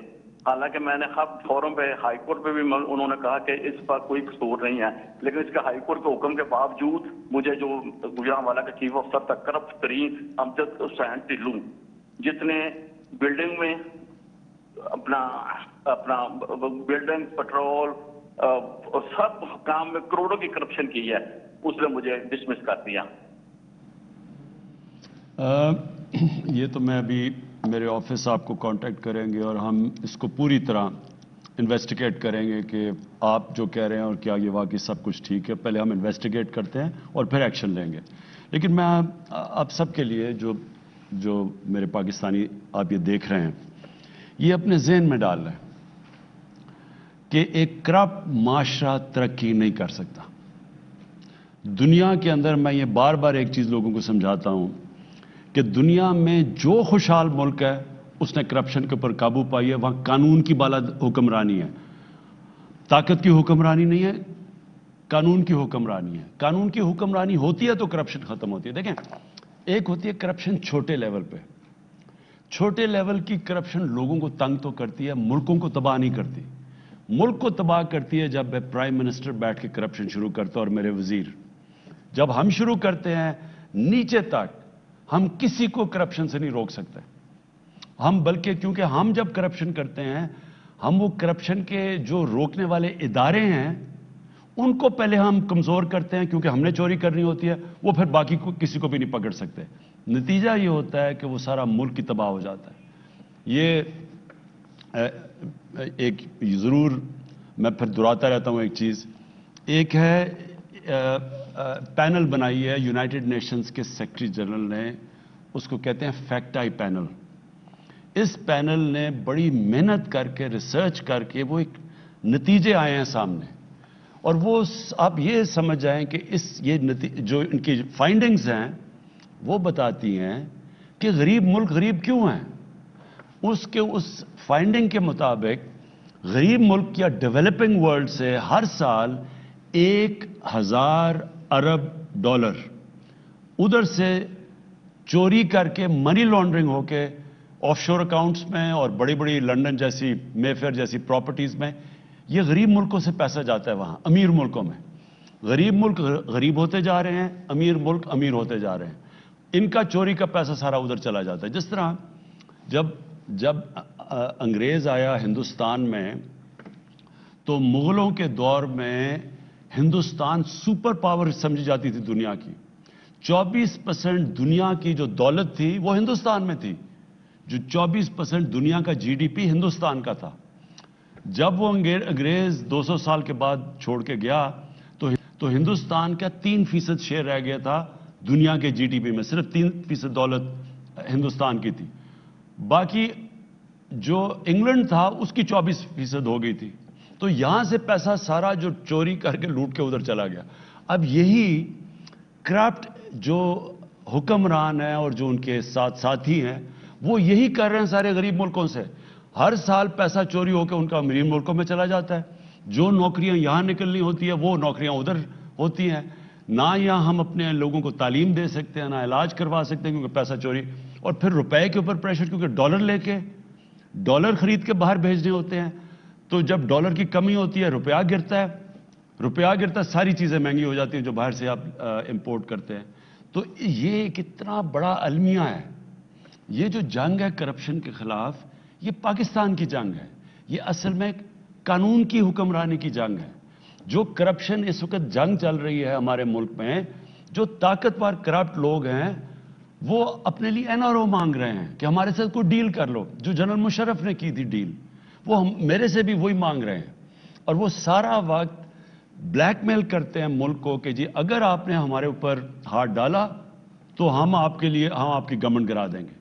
यही साउथ अफ्रीका के अंदर हुआ। उनके प्रेसिडेंट ने करप्शन की, उसका नाम जुमा था। जुमा के ऊपर उन्होंने हाथ डालने की कोशिश की साउथ अफ्रीका की गवर्नमेंट ने। उन्होंने सड़कों में उसने लोग निकाल लिए, मुजाहरे शुरू हो गए और वो गवर्नमेंट पीछे हट गई। यही याद रखें कि एक ताकतवर और कमजोर और गरीब और अमीर मुल्क में फर्क ही है। किसी वेस्टर्न डेमोक्रेसी के अंदर किसी की जरूरत नहीं है कि अगर उसके ऊपर करप्शन का एलिगेशन है प्राइम मिनिस्टर पे, उसके वजीरों पे, वो ये नहीं कह सकता कि जी मैं जवाब ही नहीं दूंगा, आप कौन होते हैं, मेरे ऊपर सियासी इंतकामी कार्रवाई हो रही है। उनको जवाब देना पड़ता है। और यही फर्क है वहां। और यही हम पाकिस्तान की फ्यूचर की जंग लड़ रहे हैं, अपने आने वाली नस्लों की। यही रूल ऑफ लॉ की जंग है, कानून की हुक्मरानी की। बिजी हैं तो ये कश्मीर से बड़ा मैं समझता हूँ इम्पोर्टेंट इन्होंने किया है, क्योंकि हमारे साथ भी पाकिस्तान में भी यही हुआ था। आज़ाद कश्मीर कानून साज असम्बली ने 28 मई 2021 एक काला कानून पास किया है जिसके तहत आर्जी, कॉन्ट्रैक्ट और एडहॉक भर्तियां बगैर टेस्ट और इंटरव्यू जो अपने दौर में इन्होंने लोग भर्ती किए हैं उनको ग्रेड 1 से लेके ग्रेड 18 तक उन्हें मुस्तकिल कर दिया, जिस पर रियासती अवाम फिक्रमंद है। यानी लोगों को एडहॉक भर्ती किया और अब जाते जाते उन सबको कंफर्म कर दिया, जैसे कि यहाँ पे भी आपको पता है सर ऐसे ही इन्होंने। देखिए ये कौम के लिए इदारे क्यों तबाह हुए हैं पाकिस्तान के। यही पीटीवी था, एक वक्त पे हिंदुस्तान में पाकिस्तान का पीटीवी देखा जाता था। ये पीआईए था जो दुनिया की टॉप एयरलाइन मानी जाती थी। हमारा ये जो वापडा था, ये जाके बाहर कॉन्ट्रैक्ट्स करते थे पाकिस्तान से। हमारा जो नेस्पाक था वो मिडल ईस्ट में जाके कॉन्ट्रैक्ट्स करता था। तो हमारे आहिस्ता आहिस्ता ये इतने बड़े इदारे क्यों तबाह हुए। सारों के अंदर सियासी भर्तियां करके, सिफारिशों को डाल के, ऐसी इन्होंने बुरे हालात किए हैं इदारों के कि आप ये देखें कि जो पेंशन्स हैं आप इदारों की वो इतनी बढ़ गई हैं कि वो तकरीबन जो बजट होता है उसमें ज्यादातर पेंशन में चला जाता है। तो ना कोई डेवलप कर सकता है, ना इदारा आगे बढ़ सकता है, ना जिस काम के लिए वो इदारा बना होता है ना वो काम पूरा कर सकता है।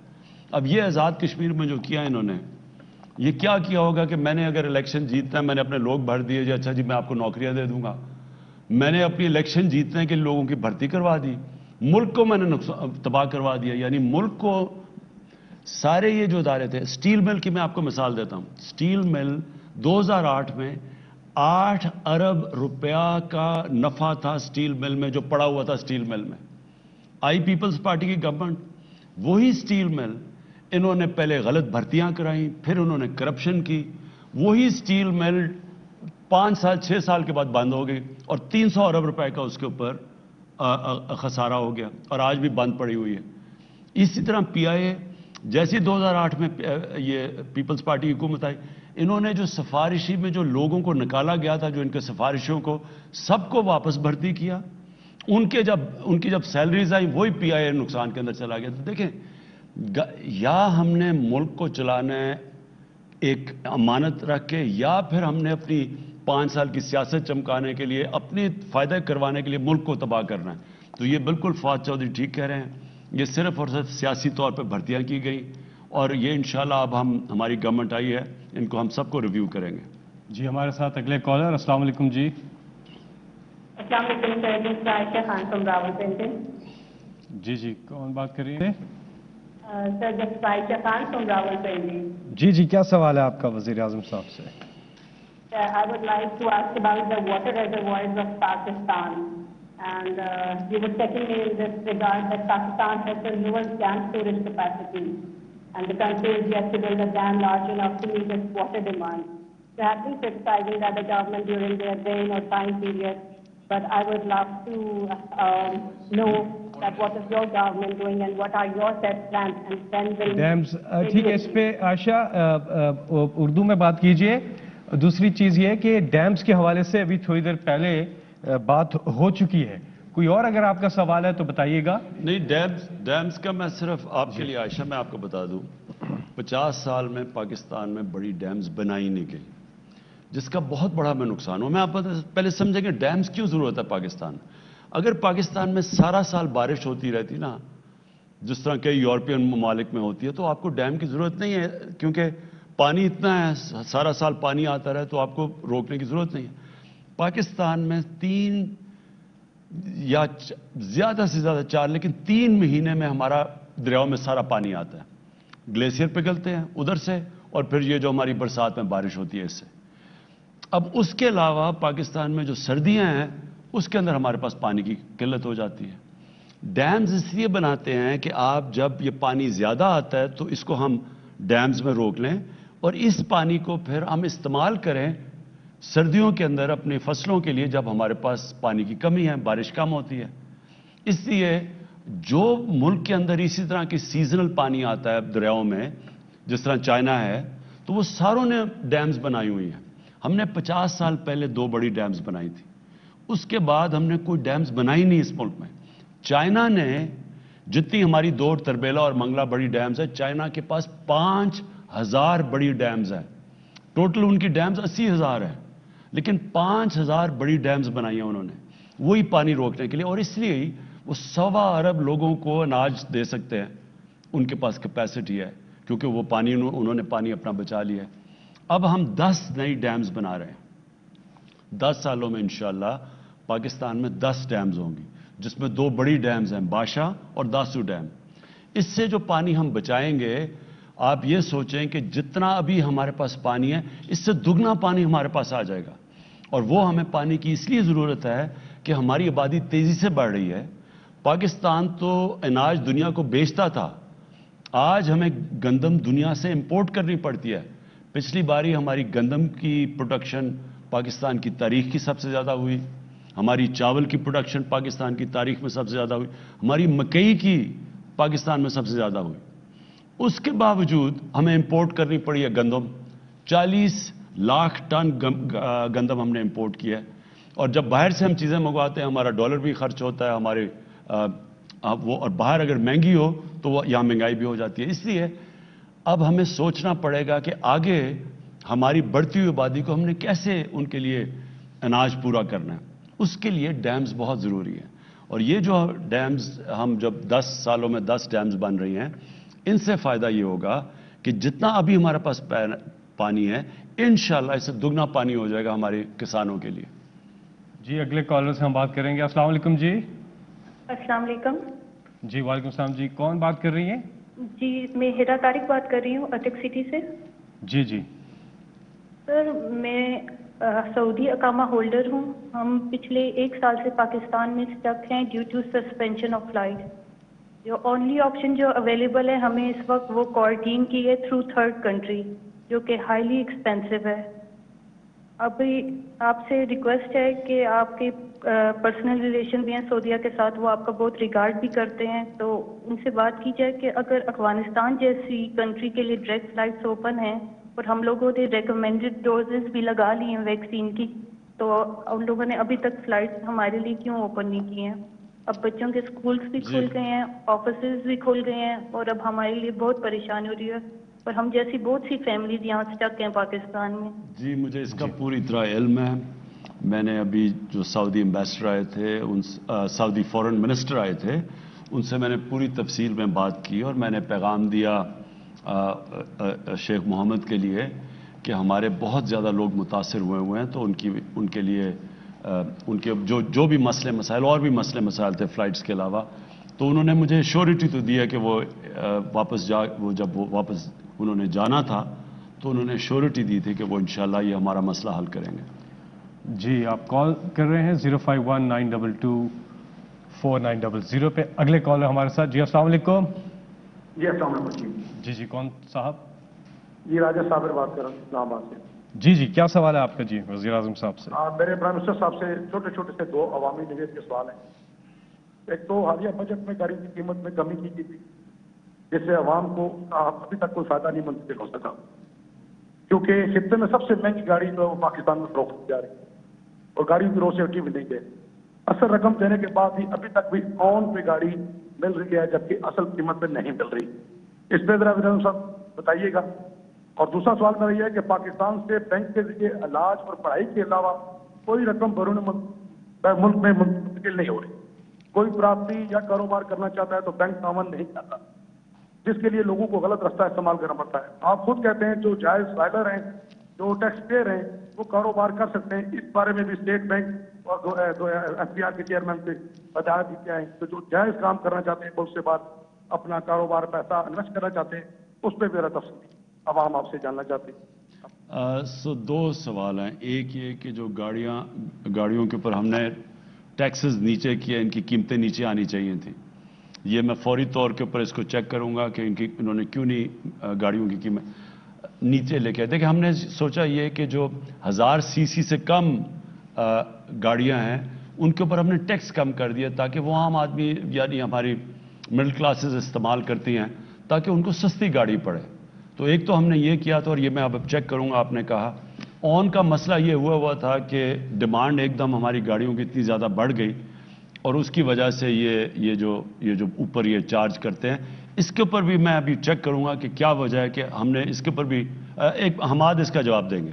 वज़ीर आज़म साहब, जो हमने गाड़ियों पर टैक्सेस कम किए हैं, गाड़ियों के मैन्युफैक्चरर्स ने तो उतने ही आगे कीमतें नोटिफाई कर दी हैं नीचे, लेकिन ये जो बता रहे हैं वो ऑन की बात कर रहे हैं और इस वक्त मार्केट में जितनी सप्लाई है गाड़ी की उससे कहीं ज़्यादा मांग है।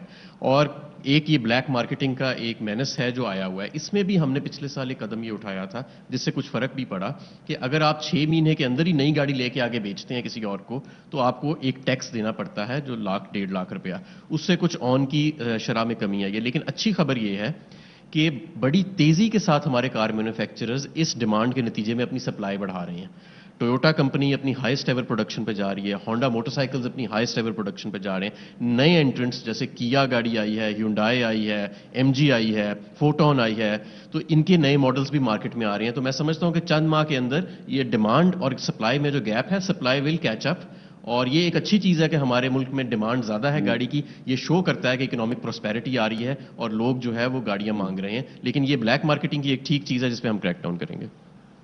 और दूसरा जो आपका सवाल था उसको मुझे पूरी तरह समझ नहीं आई। बैंकिंग इन्होंने क्या कर्जे बैंक नहीं देते, आप इसी का जवाब बताएं। सर उन्होंने जो बात समझ में आई है वो یہ کہا ہے کہ ملک سے اندر باہر جو رقوم بھجوانے کے لیے شاید ان کو کوئی دقت آ رہی ہے، جس پہ ہم ہر وقت کام کر رہے ہیں اسٹیٹ بینک کے ساتھ بھی اور ایف بی آر کے ساتھ بھی. اور دوسرا ایز آف ڈوئنگ بزنس کی انہوں نے بات کی، اس میں بھی آپ ہر مہینے میں ایک میٹنگ چیئر کر رہے ہیں اور ہماری انڈیکس میں ریکارڈ ایشیا میں سب سے زیادہ امپروومنٹ آئی ہے. اس میں بھی مزید انشاءاللہ بہتری آتی رہے گی. جی، میں اس میں دونوں چیزوں کے میں صرف یہ کہہ دوں کہ یہ ضرور ہے کہ ہم آسانیاں پیدا کر رہے ہیں ہمارے اوورسیز پاکستانیز تب پاکستان میں، کیونکہ وہ ہمارا سب سے بڑا اثاثہ ہے. اوورسیز پاکستانی اصل میں ان کی ریمیٹنسز نے ہمارے ملک کو صحیح طرح بچایا، نہیں تو اتنا بڑا ہمیں کرنٹ اکاؤنٹ یعنی کہ ہمارا اتنا بڑا خسارہ چھوڑ کے چلے گئے تھے، $20 ارب کا خسارہ جو پاکستان کی تاریخ میں سب سے بڑا تھا. اور اصولاً تو ہم اتنے بڑے خسارے سے ہمارا دیوالیہ نکل جانا چاہیے تھا اور ہمارا روپے نے کریش کر جانا تھا بالکل ہی نیچے، یعنی مہنگائی آسمانوں پہ، کیونکہ روپے نے گر جانا تھا. اصل میں آج پھر سے اپنے بیرون ملک پاکستانیوں کا خاص طور پہ شکریہ ادا کرتا ہوں کہ انہوں نے پاکستان کی تاریخ میں سب سے زیادہ پیسہ بھیجا بینکنگ چینل سے، جو ریمیٹنسز تھی. اب ہم ان کے لیے اور آسانیاں پیدا کرنا چاہتے ہیں. ہمارا جو روشن ڈیجیٹل اکاؤنٹ ہے اس کے اندر ہم اور ان کے لیے سہولتیں پیدا کرنا چاہتے ہیں تاکہ آسانی سے یہ اپنا پیسہ اندر بھی لے آئیں اور اگر باہر نکالنا چاہتے ہیں تو باہر بھی لے جائیں. تو اس میں جو پرانی چیزیں کئی جگہ ہمیں رکاوٹیں ہیں، ایک فیٹف کا پرابلم ہوا ہے، اس میں ذرا تھوڑی سی آتی ہیں رکاوٹیں، لیکن میں آپ کو یہ اشور کرتا ہوں کہ ہم پاکستان کے انٹرسٹ میں ہے کہ اوورسیز پاکستانی اس کے لیے آسانی پیدا کریں تاکہ وہ اپنا کوئی بھی پاکستان میں پیسہ بینکنگ کے تھرو لا سکے. ان کے ایک کوشچن کا وزیر اعظم صاحب ایک پارٹ تھا کہ جو بینک سے قرضہ لیتے ہیں یا پیسے باہر بھیجتے ہیں تو لیگل مینز سے بھیجنے والوں کے لیے بڑی رکاوٹیں ہیں، جبکہ انلیگل مینز سے بھیجنے کے لیے آسانیاں ہیں کہ کوئی ناجائز طریقے سے بھیجتا ہے، بینکنگ چینل سے نہیں بھیجتا. وہ کہہ رہے ہیں یہ رکاوٹیں جو ہیں اسٹیٹ بینک کو چاہیے کہ وہ دور کریں. اب میں اس کا یہی میں آپ کو کہہ رہا تھا، ہماری کوشش تو یہی ہے، لیکن میں حماد کو کہوں گا ذرا اس کو جواب دیں. اس میں سر کیونکہ کچھ فیٹف کے کمپلائنس کے ایشوز تھے جو کبھی کبھی ایز آف ڈوئنگ بزنس یعنی کاروبار میں آسانی کے ساتھ کلیش کر جاتے ہیں، لیکن بہرحال وہ بھی ہماری ذمہ داری ہے اور ہم نے فیٹف کی کمپلائنس کو فی الحال جو تھی وہ کچھ ترجیح دی تھی. But at the same time State Bank of Pakistan جو ہے وہ نئی اسکیمز لا رہا ہے جہاں پہ پیسے کا اندر آنا اور جانا ڈیجیٹل مینز کے ذریعے جو ہے وہ آسان ہوئے گا. پہلے بھی کافی آسان ہوا ہے، ہماری ریمیٹنسز 23 ارب، ہم جب آئے تھے 21 ارب ڈالر تھیں، اب 29 ارب ڈالر کے قریب ہم نے کلوز کیا ہے. تو کچھ آسانی آئی ہے اور کچھ ہم کریک ڈاؤن انلیگل کے اوپر بھی ہم نے بڑا میسو اسکیل پہ شروع کیا ہوا ہے. جی اگلے کالر ہمارے ساتھ. السلام علیکم. جی وعلیکم السلام. جی کون صاحب کہاں سے بات کر رہے ہیں؟ جی کیا سوال ہے آپ کا وزیر اعظم صاحب سے؟ میں ڈائریکٹ خان صاحب سے بات کروں گا. السلام علیکم خان صاحب. جی وعلیکم السلام. سر میرا نام ولایت خان ہے، میں پاکستان سوسائٹی ڈنمارک کی طرف سے فون کر رہا ہوں. سر ہمارے کچھ مسائل ہیں، مثلا پی آئی اے آتی تھی ناروے اور ڈنمارک میں، اب آنا بند ہو گئی ہے، جس کی وجہ سے ہمارا پاکستان کے لیے سفر لمبا بھی ہو گیا ہے، مہنگا بھی ہو گیا ہے. بزرگ تو بالکل اکیلے سفر نہیں کر سکتے اور ڈیڈ باڈی بھیجنا تو اور بھی مشکل ہے. سر اس کے لیے کچھ کریں. اور اس کے بعد یہ بینکنگ کی آپ بات کر رہے تھے، ہمیں ایک بینک چاہیے. اب دیکھیں یہاں کے بینک جو ہے نا ہمارے بزنس مین کے لیے بڑی مشکلات پیدا کر رہے ہیں، ان کے اکاؤنٹ بند کر دیتے ہیں. تو ایچ پی ایل والوں سے بات کی تھی تو وہ کہہ رہے تھے کہ ان کی گارنٹی بڑھ جائے گی اگر وہ یہاں بینک لے کے آتے ہیں. سر کسی طرح سے ایک بینک ہمیں دے دیں تاکہ ہمارا اسکینڈینیویا میں اور یورپ میں جو بزنس مین ہے اس کے لیے آسانی پیدا ہو جائے گی. اور تیسری بات یہ ہے سر کہ جو انٹرا پارٹی الیکشن ہو رہے تھے ڈنمارک سے، اس میں ہمیں مسئلہ پیش آیا ہے. اس وقت بے قاعدگی تھی تو ہم نے شور مچایا، تو پتہ نہیں کیا بات ہے، وہ ہماری بات نہیں سنتے انصاف پینل والوں کی. ہم نے تو ہزاروں ممبر بھی بنائے ہیں، ہم پاکستانی یعنی ممبر ہیں پی ٹی آئی کے، وہ ایسے ہے جیسے وائس رائے بنے ہوئے ہیں. انہیں کہیں کہ آپ انہوں نے جو نئی ڈیٹ دی، پہلے انہوں نے انکوائری نہیں کی کیا مسئلہ تھا، اب انہوں نے جو نئی ڈیٹ دی ہے وہ محرم کی 5 تاریخ کو دے دی ہے، 16 اگست کو. ہم کہہ رہے ہیں 1 ہفتہ آگے کر دیں کیونکہ اہل تشیع ہو یا سنی ہو کوئی بھی ہو، ہم ان دنوں میں عبادت کرتے ہیں، رات کو محفلوں میں جاتے ہیں، تو بہتر ہوگا کہ 1 ویک آگے کر دیں الیکشن اور اچھے طریقے سے الیکشن کرائیں، فیئر ہو کر سب کے لیے. تیسرا جو آپ کا وہ تو بڑا آسان ہے. میں وائس رائے صاحب سے کہوں گا کہ آپ کی ضرور بات پہنچاؤں گا کہ آگے ڈیٹ بھی کریں اور آپ سے پورا سنیں آپ کی جو پلی ہے آپ کی. پہلی جو 2 چیزیں ہیں، پی آئی اے کا ہمیں تھوڑا سا مسئلہ ہے، ہم تقریباً کمپلائی کر چکے ہیں. وہ جو آیا تھا پائلٹ لائسنس کے اوپر جو مسئلہ آیا تھا، ہمیں امید تو ہے کہ اب واپس ہمیں فلائٹس کی اجازت مل جائے گی اور مجھے پتہ ہے اوورسیز پاکستانی اس کے لیے بڑا مسئلہ بنا ہوا ہے. और दूसरा बैंक का मैं खुद आज जो आपने यहाँ बात कही है कि बिल्कुल ठीक कहते हैं। अभी मैं उज़्बेकिस्तान गया था तो वहाँ भी ये डिमांड आई कि हमारा एक बैंक होना चाहिए। जो बिजनेसेस वहाँ थी, पाकिस्तानी जो बिजनेस करते हैं, उन्होंने कहा वहाँ बैंक अगर हो पाकिस्तान का जो, और हम कोशिश करें नेशनल बैंक को वहाँ ले जाने की, तो आसान हो जाएगा बिजनेस करने के लिए। तो इंशाल्लाह मैं ये स्कैंडिनेविया के ऊपर भी बात करूँगा। जी, इसी से जुड़ा एक सवाल है, अकील आराई पूछते हैं सोची कि ओवरसीज को वोटिंग का कब तक जो अमल है वो कंप्लीट हो जाएगा? देखिए, हम दो चीज़ें कर रहे हैं। एक इलेक्ट्रॉनिक वोटिंग मशीन्स, और इसके ऊपर हम बहुत आगे निकल चुके हैं। बस सिर्फ हमने अब इलेक्शन कमीशन को कन्विंस करना है कि इसके अलावा जब भी आप इलेक्शन करवाएंगे, इलेक्ट्रॉनिक वोटिंग मशीन्स के बगैर आप इलेक्शन करवाएंगे पाकिस्तान में, हमेशा जो हारेगा वो कहेगा जी धांधली हुई। वो जब जीतेंगे ठीक होगा इलेक्शन, लेकिन जब वो हारेंगे तो धांधली हुई। इसलिए एक ही इसका रास्ता है, तो एक तो वो है, और दूसरा जो हमारा 90 लाख ओवरसीज पाकिस्तानी है, इसका मॉडर्न टेक्नोलॉजी का इस्तेमाल करते हुए हमारी कोशिश ये है कि ई वोटिंग करवाएं। अब इसके ऊपर ट्रायल्स कर रहे हैं। हमारे नादरा के हेड आए हुए हैं, तारिक मलिक, इनके अंदर बड़ी इस चीज़ में वो सलाहियत रखते हैं कि वो कौन सा सिस्टम हम डेवलप करें ताकि ई वोटिंग हो सके। अगर ई वोटिंग ना भी हुई तो हमने पोस्टल बैलेट तो ज़रूर करवानी है। ओवरसीज़ पाकिस्तानीज़ को हमने ज़रूर, वो इतना बड़ा हमारा मुल्क का असासा है, उसको ज़रूर हमने दायरे में लेके आना है इलेक्शंस के। जी, वालेकुम सलाम। जी सर, मेरा नाम तहरीम रिफत है, मैं झेलम सिटी से बात कर रही हूँ। मोहतरम प्राइम मिनिस्टर साहब, मेरा सवाल ये है कि आप हमेशा ही रियासत मदीना की बात करते हैं, जिसे सुनकर बहुत खुशी होती है, लेकिन वज़ीर आज़म साहब, रियासत मदीना का आगाज़ तो गुर्बत के खात्मे के लिए किया गया था। नबी करीम सल्लल्लाहु अलैहि वसल्लम ने गुर्बत के गरीब मुहाजिरीन को अमीर अंसारी का भाई बनाया, जिससे गरीब पे बोझ आने की बजाय अमीरों के वसाइल गरीबों में तकसीम हुए। लेकिन आज आपके 3 साल दौरे इक़्तिदार में महंगाई का जिन आपे से बाहर हो चुका है। बिजली और पेट्रोल की कीमतें इंतहा को छू रही हैं। अगर आप वाकई वतन अजीज पाकिस्तान को रियासत मदीना का मॉडल बनाने में मुखलिस हैं, तो प्लीज़ हमें बताएं कि आपकी हुकूमत महंगाई के सामने बेबस क्यों नजर आती है। बहुत शुक्रिया। अच्छा जी, अब मैं एंड पे आ रहा हूँ, तो इसलिए मैं ज़रूरी है कि आप सारों को अपनी जो विजन है पाकिस्तान की, वो मैं वो बताऊं कि विजन क्या है और हम किस तरह उस विजन की तरफ जा रहे हैं, ताकि आपको ये पता हो ना किबला कौन सा हमारा, हम जा किधर रहे हैं।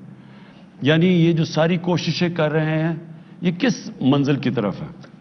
देखें, जब आप नमाज पढ़ते हैं ना 5 वक्त पे, जब आप अल्लाह से सिर्फ एक ही चीज़ नमाज पढ़ के मांगते हैं कि अल्लाह हमें उनके रास्ते पे लगा जिनको तूने नेमतें बख्शी हैं, सिर्फ एक चीज़ मांगते हैं। ये याद रखें कि वो रास्ता है, हम मंजिल नहीं मांग रहे हैं, हम उस रास्ते पे चलते हैं, क्योंकि वो रास्ता, वो मंजिल तो वो उस पे जो पहुंचे हैं, वो नबी सल्लल्लाहु अलैहि वसल्लम पहुंचे हैं, वो तो हम पहुंच नहीं सकते। लेकिन हम अगर उनके रास्ते पे भी चले गए तो ये मुल्क बिल्कुल एक अजीम मुल्क बन जाएगा। ये बना था इस्लामी फलाई रियासत, ये इसका मकसद था पाकिस्तान का बनने का। अब मैं आपको बताऊं कि वो रास्ते के अंदर कौन से असूल हैं जिनके ऊपर वो मदीना की रियासत खड़ी हुई थी, और उन असूलों को हम कितना अपना चुके हैं। सबसे बड़ा असूल ये था कि फलाई रियासत बनी थी गुर्बत कम करने के लिए, निचले तबके को ऊपर उठाने के लिए बनी थी, पहली दफा दुनिया की तारीख में। मैं पहले ये बताऊंगा, तो पहला ये ऑब्जेक्टिव था। दूसरा, कानून की बालादस्ती। 2 खलीफा वक्त, पहले 4 में से 2 खलीफा वक्त अदालत में गए, जबकि उनका क्या किरदार था, उनका क्या स्टेटस था, खलीफा थे, उसके बावजूद वो अदालत में जाके खड़े हुए सिर्फ एक चीज बताने के लिए कि कानून की हुक्मरानी है, ताकत की हुक्मरानी नहीं है। तो दूसरी चीज ये कि कितनी हमारी जद्दोजहद उधर किधर है, उस रास्ते पे हम निकले हैं या नहीं निकले। और तीसरी कि जब ला इलाहा इल्लल्लाह एक इंसान पढ़ लेता है तो फिर किसी और इंसान या किसी के सामने झुकना शिर्क होता है।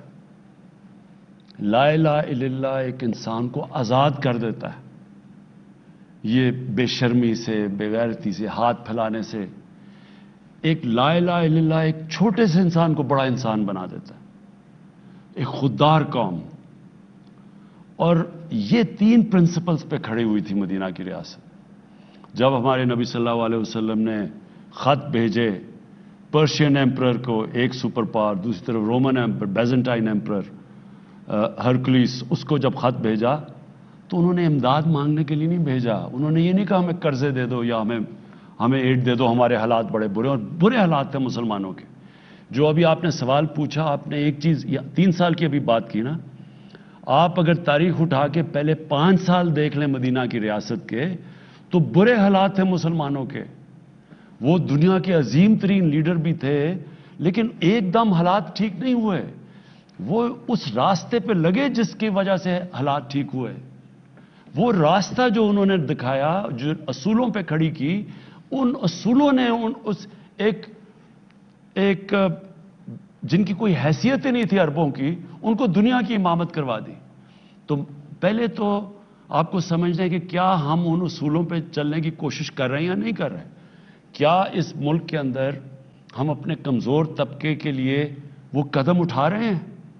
कभी पाकिस्तान में किसी ने सोचा था कि हेल्थ कार्ड जिन सूबों में हमारी हुकूमत है, पख्तूनख्वा, पंजाब, आज़ाद कश्मीर में अब, और गिलगित बल्तिस्तान, इन सारे सूबों में जिधर हमारी हुकूमत है वहां पूरी तरह हम हर शहरी को हेल्थ कार्ड दे रहे हैं, हेल्थ इंश्योरेंस।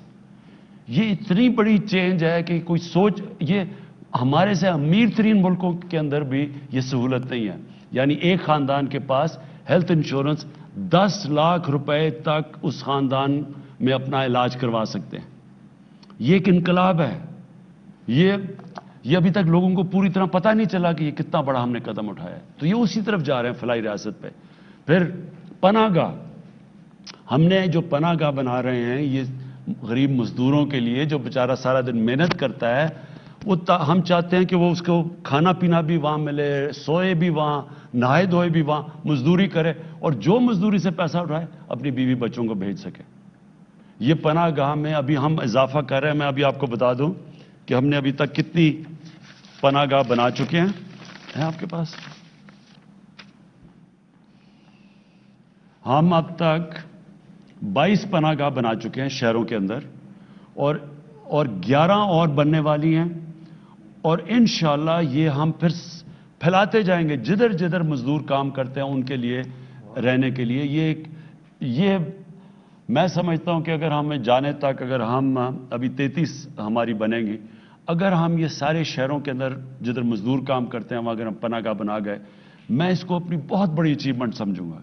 क्योंकि अमीर मुल्कों के अंदर भी ऐसा नहीं है। वहां भी, अब अमेरिका के अंदर भी सड़कों पर रात कई जगह उनके पास छत नहीं होती, सोते हैं, जो सबसे दुनिया का अमीर मुल्क है। मैं ये चाहता हूं कि पाकिस्तान में कभी ना हो कि हमारे लोग, हमारा मजदूर बेचारा सड़कों पे सोए। तो उसके लिए पनाहगाह बना रहे हैं। फिर हम एक भूखा ना सोए, हम अभी हमने बसेस शुरू की हैं, और इनका अभी तक हमारे 12 बसेस हैं। ये फिरती हैं, ये 4 शहरों के अंदर अभी हम लेके आए हैं। ये ट्रक हैं, क्योंकि एक्सपेरिमेंट अभी कर रहे हैं कि पहले हमने थोड़े से पनाहगाह बनाए, उनको फिर हमने बेहतर किया, उनकी स्टैंडर्ड, उनके SOPs बनाए, अब हम उनको फैलाएंगे। इसी तरह हमने पहले एक्सपेरिमेंट किया, हमारी बस जाती है गरीब इलाकों में, लोगों को खाना देती है। अब हम ये बसेस बढ़ाते जाएंगे। अभी हमारे पास 12 बसेस हैं। हमारा है कि अगले 6 महीने में 50 ट्रक हमारे जाएं गरीब इलाकों के अंदर, और इंशाल्लाह इसको मजीद बढ़ाते जाएंगे। अच्छा जी, उसके अलावा जो अब हम करने जा रहे हैं वो है कामयाब पाकिस्तान। अब ये मेरा सबसे बड़ा प्रोग्राम आने वाला है। कामयाब पाकिस्तान के अंदर क्या होगा कि जितने 40% जो हमारे खानदान हैं जो निचले तबके में हैं, उनके लिए एक घर के अंदर एक को टेक्निकल एजुकेशन मिलेगा, सारे घर को हेल्थ कार्ड मिलेगा ताकि वो अपना उनका इलाज हो जाए। एक हम उनको माइक्रो फाइनेंस से अपना घर बना के उनको कर्जा लेके दे रहे हैं। ये माइक्रो फाइनेंस कंपनीज हैं, वो क्या करेंगी कि अगर मैं अपना घर बनाना चाहूँ तो उनको पहली दफ़ा पाकिस्तान की तारीख में फाइनेंस मिलेगा।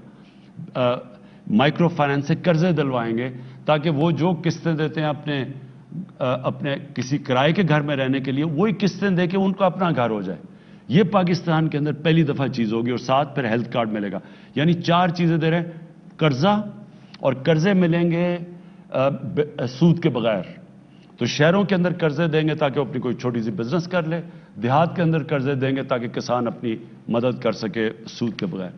یہ ہمارا انشاءاللہ اسی مہینے لانچ ہونے لگا ہے ہمارا کامیاب پاکستان, اور انشاءاللہ یہ ایک بہت بڑا ہے.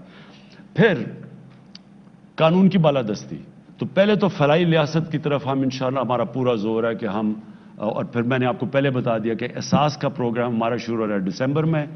40% غریب خاندانوں کو جو چیزیں کھانے پینے کی چیزیں ہیں ان کے اوپر ڈائریکٹ سبسڈی دیں گے. ہمارے پاس پورا ڈیٹا ہو گیا. دوسری چیز قانون کی بالادستی. یہ ہماری سب سے بڑی اس وقت جہاد چل رہی ہے. جہاد یہ ہے کہ پاکستان میں طاقتور ایک قانون اور غریب کے لیے دوسرا قانون. یہ جو قانون طاقت کی بالادستی ہے, اس کو قانون کی بالادستی میں لے کے آنا چاہتے ہیں. یہ سب سے مشکل کام ہے. اس میں مجھے آپ سب کی ضرورت ہے, کیونکہ یہ وہی قبضے گروپ ہیں جو کہ طاقتور ہیں, غریبوں کی زمینوں پہ قبضہ کرتے ہیں. یہ وہ سیاستدان ہیں چوری کر کے پیسہ باہر لے گئے ہیں, اور ان کو ہاتھ ڈالو تو کہتے ہیں کہ جی آپ کی گورنمنٹ کرا دیں گے. ان کے اوپر ہم نے پورا ہاتھ ڈالنا ہے, اور ایک لوگوں کو آزاد کرنا ہے, لوگوں کو قانون دے کے انصاف دے کے آزاد کرنا ہے. یہ دوسرا ہے. اور تیسرا خودداری. ہم یہ وہ ملک بنانا چاہتے ہیں جو انشاءاللہ ایک اپنے پیر پہ کھڑا ہو, کبھی کسی سے ہمیں بھیک نہ مانگنی پڑے, قرضے نہ مانگنے پڑے, کسی کے سامنے ہم ایڈ دے کے ان کی جنگوں میں نہ شامل ہوں, کیونکہ وہ ہمیں پیسے دے رہے ہیں تو ہم ان کی جنگ میں شامل ہو جائیں. ایک خوددار, ایک آزاد ملک. اور یہ بھی ایک, جب قوم ایک فیصلہ کر لیتی ہے کہ ہم نے دنیا میں اپنی ہر پاسپورٹ کی عزت کروانی ہے, تو عزت تب ہوتی ہے جب ایک قوم اپنی خود عزت کرتی ہے. جب ایک قوم خود عزت کرتی ہے وہ خوددار قوم بن جاتی ہے, اس کی دنیا ریسپیکٹ کرتی ہے. تو یہ میرے 3 ایم ہیں, اور انشاءاللہ میری کوشش یہ ہے کہ 5 سال کے بعد, اب یہ جو ہمارا ٹرم ختم ہوگی, لوگ دیکھیں گے 5 سال پہلے کیا تھا پاکستان کے حالات اور 5 سال کے بعد کیا. جی وقت کیونکہ کم ہے, ہم اب آج کے پروگرام کے آخری کالر سے بات کریں گے. جن کی کال نہیں لگ سکی, آپ اگلی بار ضرور کوشش کیجیے گا. ہمیں یہ احساس ہے کہ بہت سے لوگ کوشش کرتے ہیں, ان کا ٹیلی فون جو ہے تھرو نہیں ہوتا. ہم اس پروگرام کی فریکوینسی انشاءاللہ بڑھائیں گے تاکہ زیادہ سے زیادہ کالرز جو ہیں وہ وزیر اعظم پاکستان عمران خان صاحب سے بات کر سکیں. آخری کالر آج کے ہمارے ساتھ کون ہے؟ جی السلام علیکم. وعلیکم السلام. وزیر اعظم پاکستان. جی جی جی جی جی عمران خان صاحب السلام علیکم. جی وعلیکم السلام. ذوالقرنین حیدر عرض کر رہا ہوں ضلع رحیمیہ خان سے. کرپشن کے خلاف آپ نے جو بڑے بڑے برج گرائے وہ آپ کی پاکستان سے محبت اور مستقل مزاجی کی عکاسی کرتی ہے, جو قابل تعریف ہے. آج آپ سے براہ راست بات کا موقع ملا, جس کے لیے میں بہت زیادہ مشکور ہوں. مجھے اور مجھ جیسے ہزاروں لوگوں کو فوری انصاف کی آپ سے بہت زیادہ امید ہے. میں آپ کو جنوبی پنجاب کی Khwaja Farid university of engineering and information technology پر نظر ثانی کی درخواست کرتا ہوں کہ مکمل تحقیقات کروائی جائیں. گزشتہ چند سالوں سے پروفیسر ڈاکٹر سلیمان طاہر نے بطور وی سی یونیورسٹی کا چارج سنبھالا اور ملازمین پر ظلم و ستم کے پہاڑ گرائے. چند ہی مہینوں میں عرصہ 6 سال سے کام کرنے والوں کو وجہ بتائے بغیر 200 سے زائد ملازمین برطرف کر دیے گئے اور ان کا داخلہ یونیورسٹی میں ممنوع کر دیا گیا. آواز اٹھانے پر ہمیں سنگین قسم کی دھمکیاں دی گئی, جس پر اوکے میں اس کا تحقیقات کریں گے ہم کہ کیا اس کی حقائق, اور گورنمنٹ پنجاب سے بات بھی کریں گے. میں آخر میں صرف ایک چیز کہنا چاہتا ہوں. دیکھیں ہمارے لیے سب سے بڑا جو مسئلہ ہے نا, جو میرے لیے حکومت کے لیے تکلیف دے رہا ہے, وہ جو مہنگائی ہے. اب مہنگائی کئی وجوہات سے ہیں. ایک ہے کہ آپ کی امپورٹس, جب آپ چیزیں امپورٹ کرتے ہیں کھانے پینے کی چیزیں, تو جب ہمارا پریشر پڑا اور روپیہ نیچے آیا, تو اور روپیہ کیوں نیچے آیا, کیونکہ ہمارے پاس اتنا بڑا خسارہ کر کے چھوڑ کے چلے گئے, جس کو کرنٹ اکاؤنٹ کہتے ہیں, یعنی ڈالرز ہمارے کم ہو گئے ملک میں, اس کی وجہ سے روپے گر گیا, ڈالر کی قیمت اوپر چلی گئی, ساری چیزیں مہنگی ہو گئی. ایک تو وہ ہے. دوسرا ہمارا مسئلہ یہ ہے کہ ہمارے ملک میں بدقسمتی سے جو کسان چیزیں پروڈیوس کرتا ہے اور وہ جو بکتی ہیں آ کے شہروں میں ریٹیل میں، اس میں بہت بڑا فرق ہے. اب اس کو ہم کم کرنے کے لیے تاکہ کسان کو بھی زیادہ پیسہ ملے اور لوگوں کے لیے بھی سستی چیزیں، اس کے لیے ہم سٹوریج 800 نئی سٹوریج بنا رہے ہیں، کیونکہ کسان کے پاس اگر سٹوریج ہو جائے تو پھر اس کو جلدی جلدی اپنا سامان نہیں بیچنا پڑتا، اور پھر اس کو اگر ہم کریڈٹ دے دیں، کسان کارڈ لے کے آ رہے ہیں تاکہ اس کے پاس قرضہ بھی آ جائے تاکہ وہ آرتی کے پاس نہ جائے اور پھر اس کی بھی چیز مہنگی بکے اور لوگوں کے لیے بھی سستی ہو، تو اس کے اوپر ہم پورا کام کر رہے ہیں. لیکن میں اس کے باوجود آپ کو کہنا چاہتا ہوں، یہ میرے پاس ٹیبل ہے، دنیا میں جتنے بھی ملک ہیں آج اس کی پوری لسٹ میرے پاس ہے. اس میں آپ یقین کریں کہ آج جو سب سے سستا ملک دنیا میں وہ کون سا ملک ہے؟ وہ آپ کا پاکستان ہے. اس وقت ہمارا ملک دنیا میں سب سے سستا ہے رہنے کے لیے. ہمارے سے اوپر ہے افغانستان، پھر ہندوستان، پھر سیریا، پھر ٹونیزیا، ازبیکستان، وینزویلا. یعنی ہم ان سارے ملکوں میں سے، یہ پوری میری لسٹ ہے، ان میں سے آج بھی پاکستان سب سے سستا ہے. پٹرول بدقسمتی سے لوگ ہمیں قیمت بڑھانی پڑتی ہے. قیمت کیوں بڑھانی پڑتی ہے؟ کیونکہ باہر تیل بڑی تیزی سے مہنگا ہو گیا، پتہ نہیں کتنا 6 مہینے میں کدھر سے کدھر پہنچ گیا تیل. 47% بڑھا ہے تیل دنیا میں. تو ہم کیونکہ امپورٹ کرتے ہیں تو ہمیں بھی بڑھانا پڑتا ہے. تو دنیا میں 47% بڑھا ہے، پاکستان میں 11% بڑھا ہے صرف. آج سارے ملکوں میں سے جدھر جو تیل امپورٹ کرتے ہیں سب سے سستا پیٹرول اور ڈیزل پاکستان میں ہے.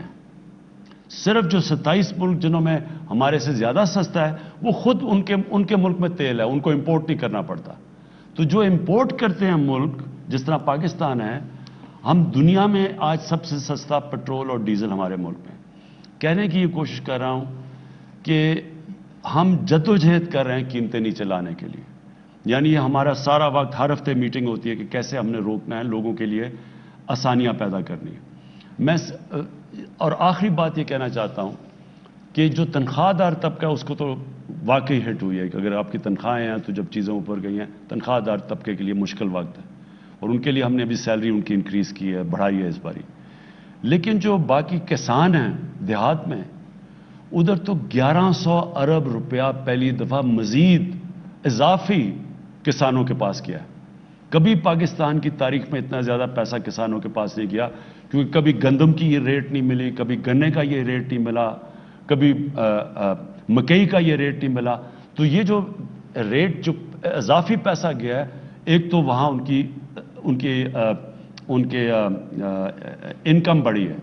دوسرا، اس وقت انڈسٹری کے اندر جس طرح کا اس وقت پیسہ ٹیکسٹائل انڈسٹری میں بن رہا ہے یا انڈسٹریز بنا رہی ہیں، مجھے لوگوں نے کہا کہ انہوں نے کبھی اتنا زیادہ پیسہ نہیں بنایا. کنسٹرکشن کے اندر جس طرح کی اس وقت آج پیسہ بن رہا ہے، کنسٹرکشن کے اندر جو آج زمین کی قیمتیں چلی گئی ہیں، پلاٹس کی اور گھروں کی، یہ بھی کبھی کسی کے پاس اتنا پیسہ نہیں آیا.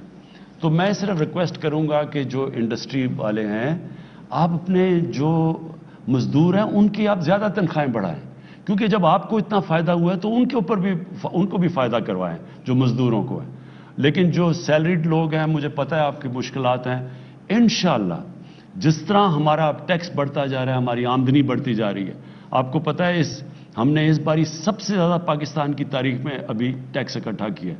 اور انشاءاللہ جو ہم FBR میں اب اور اصلاحات کر رہے ہیں، آٹومیشن لے کے آ رہے ہیں، تو ہماری آمدنی اور بڑھتی جائے گی.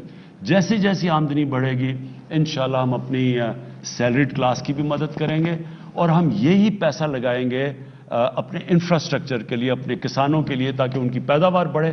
جب ہماری پیداوار بڑھے گی تو اس سے پھر ہماری جو کھانے پینے کی چیزیں بھی مہنگی نہیں ہوں گی. اہم ترین خبریں اب ایک کلک کی دوری پر. آپ کے پسندیدہ ٹاک شوز ہوں یا اہم ملکی یا غیر ملکی شخصیات کی نیوز کانفرنسز، ہر لمحہ باخبر رہنے کے لیے سبسکرائب کریں ہمارا YouTube چینل. موسم کی صورتحال ہو یا کھیل کے میدان سے خبریں، اپنے موبائل فون سے ملکی اور بین الاقوامی اہم خبروں تک رسائی کے لیے ڈاؤن لوڈ کیجیے موبائل ایپ बावसूख ज़राए से मुसद्दिका खबरों, तज्जियों और तबसरों से मुस्तफीद होने के लिए विजिट कीजिए पाकिस्तान की सबसे बड़ी न्यूज वेबसाइट www.arYnews.tv। इन सब के अलावा पाकिस्तान का सबसे बड़ा फेसबुक पेज हो, सबसे बड़ा न्यूज इंस्टाग्राम अकाउंट या फिर ट्विटर, ARY न्यूज पहुंचा रहा है खबरें सबसे पहले आप तक, ताकि आप रहें हर लम्हा बाखबर।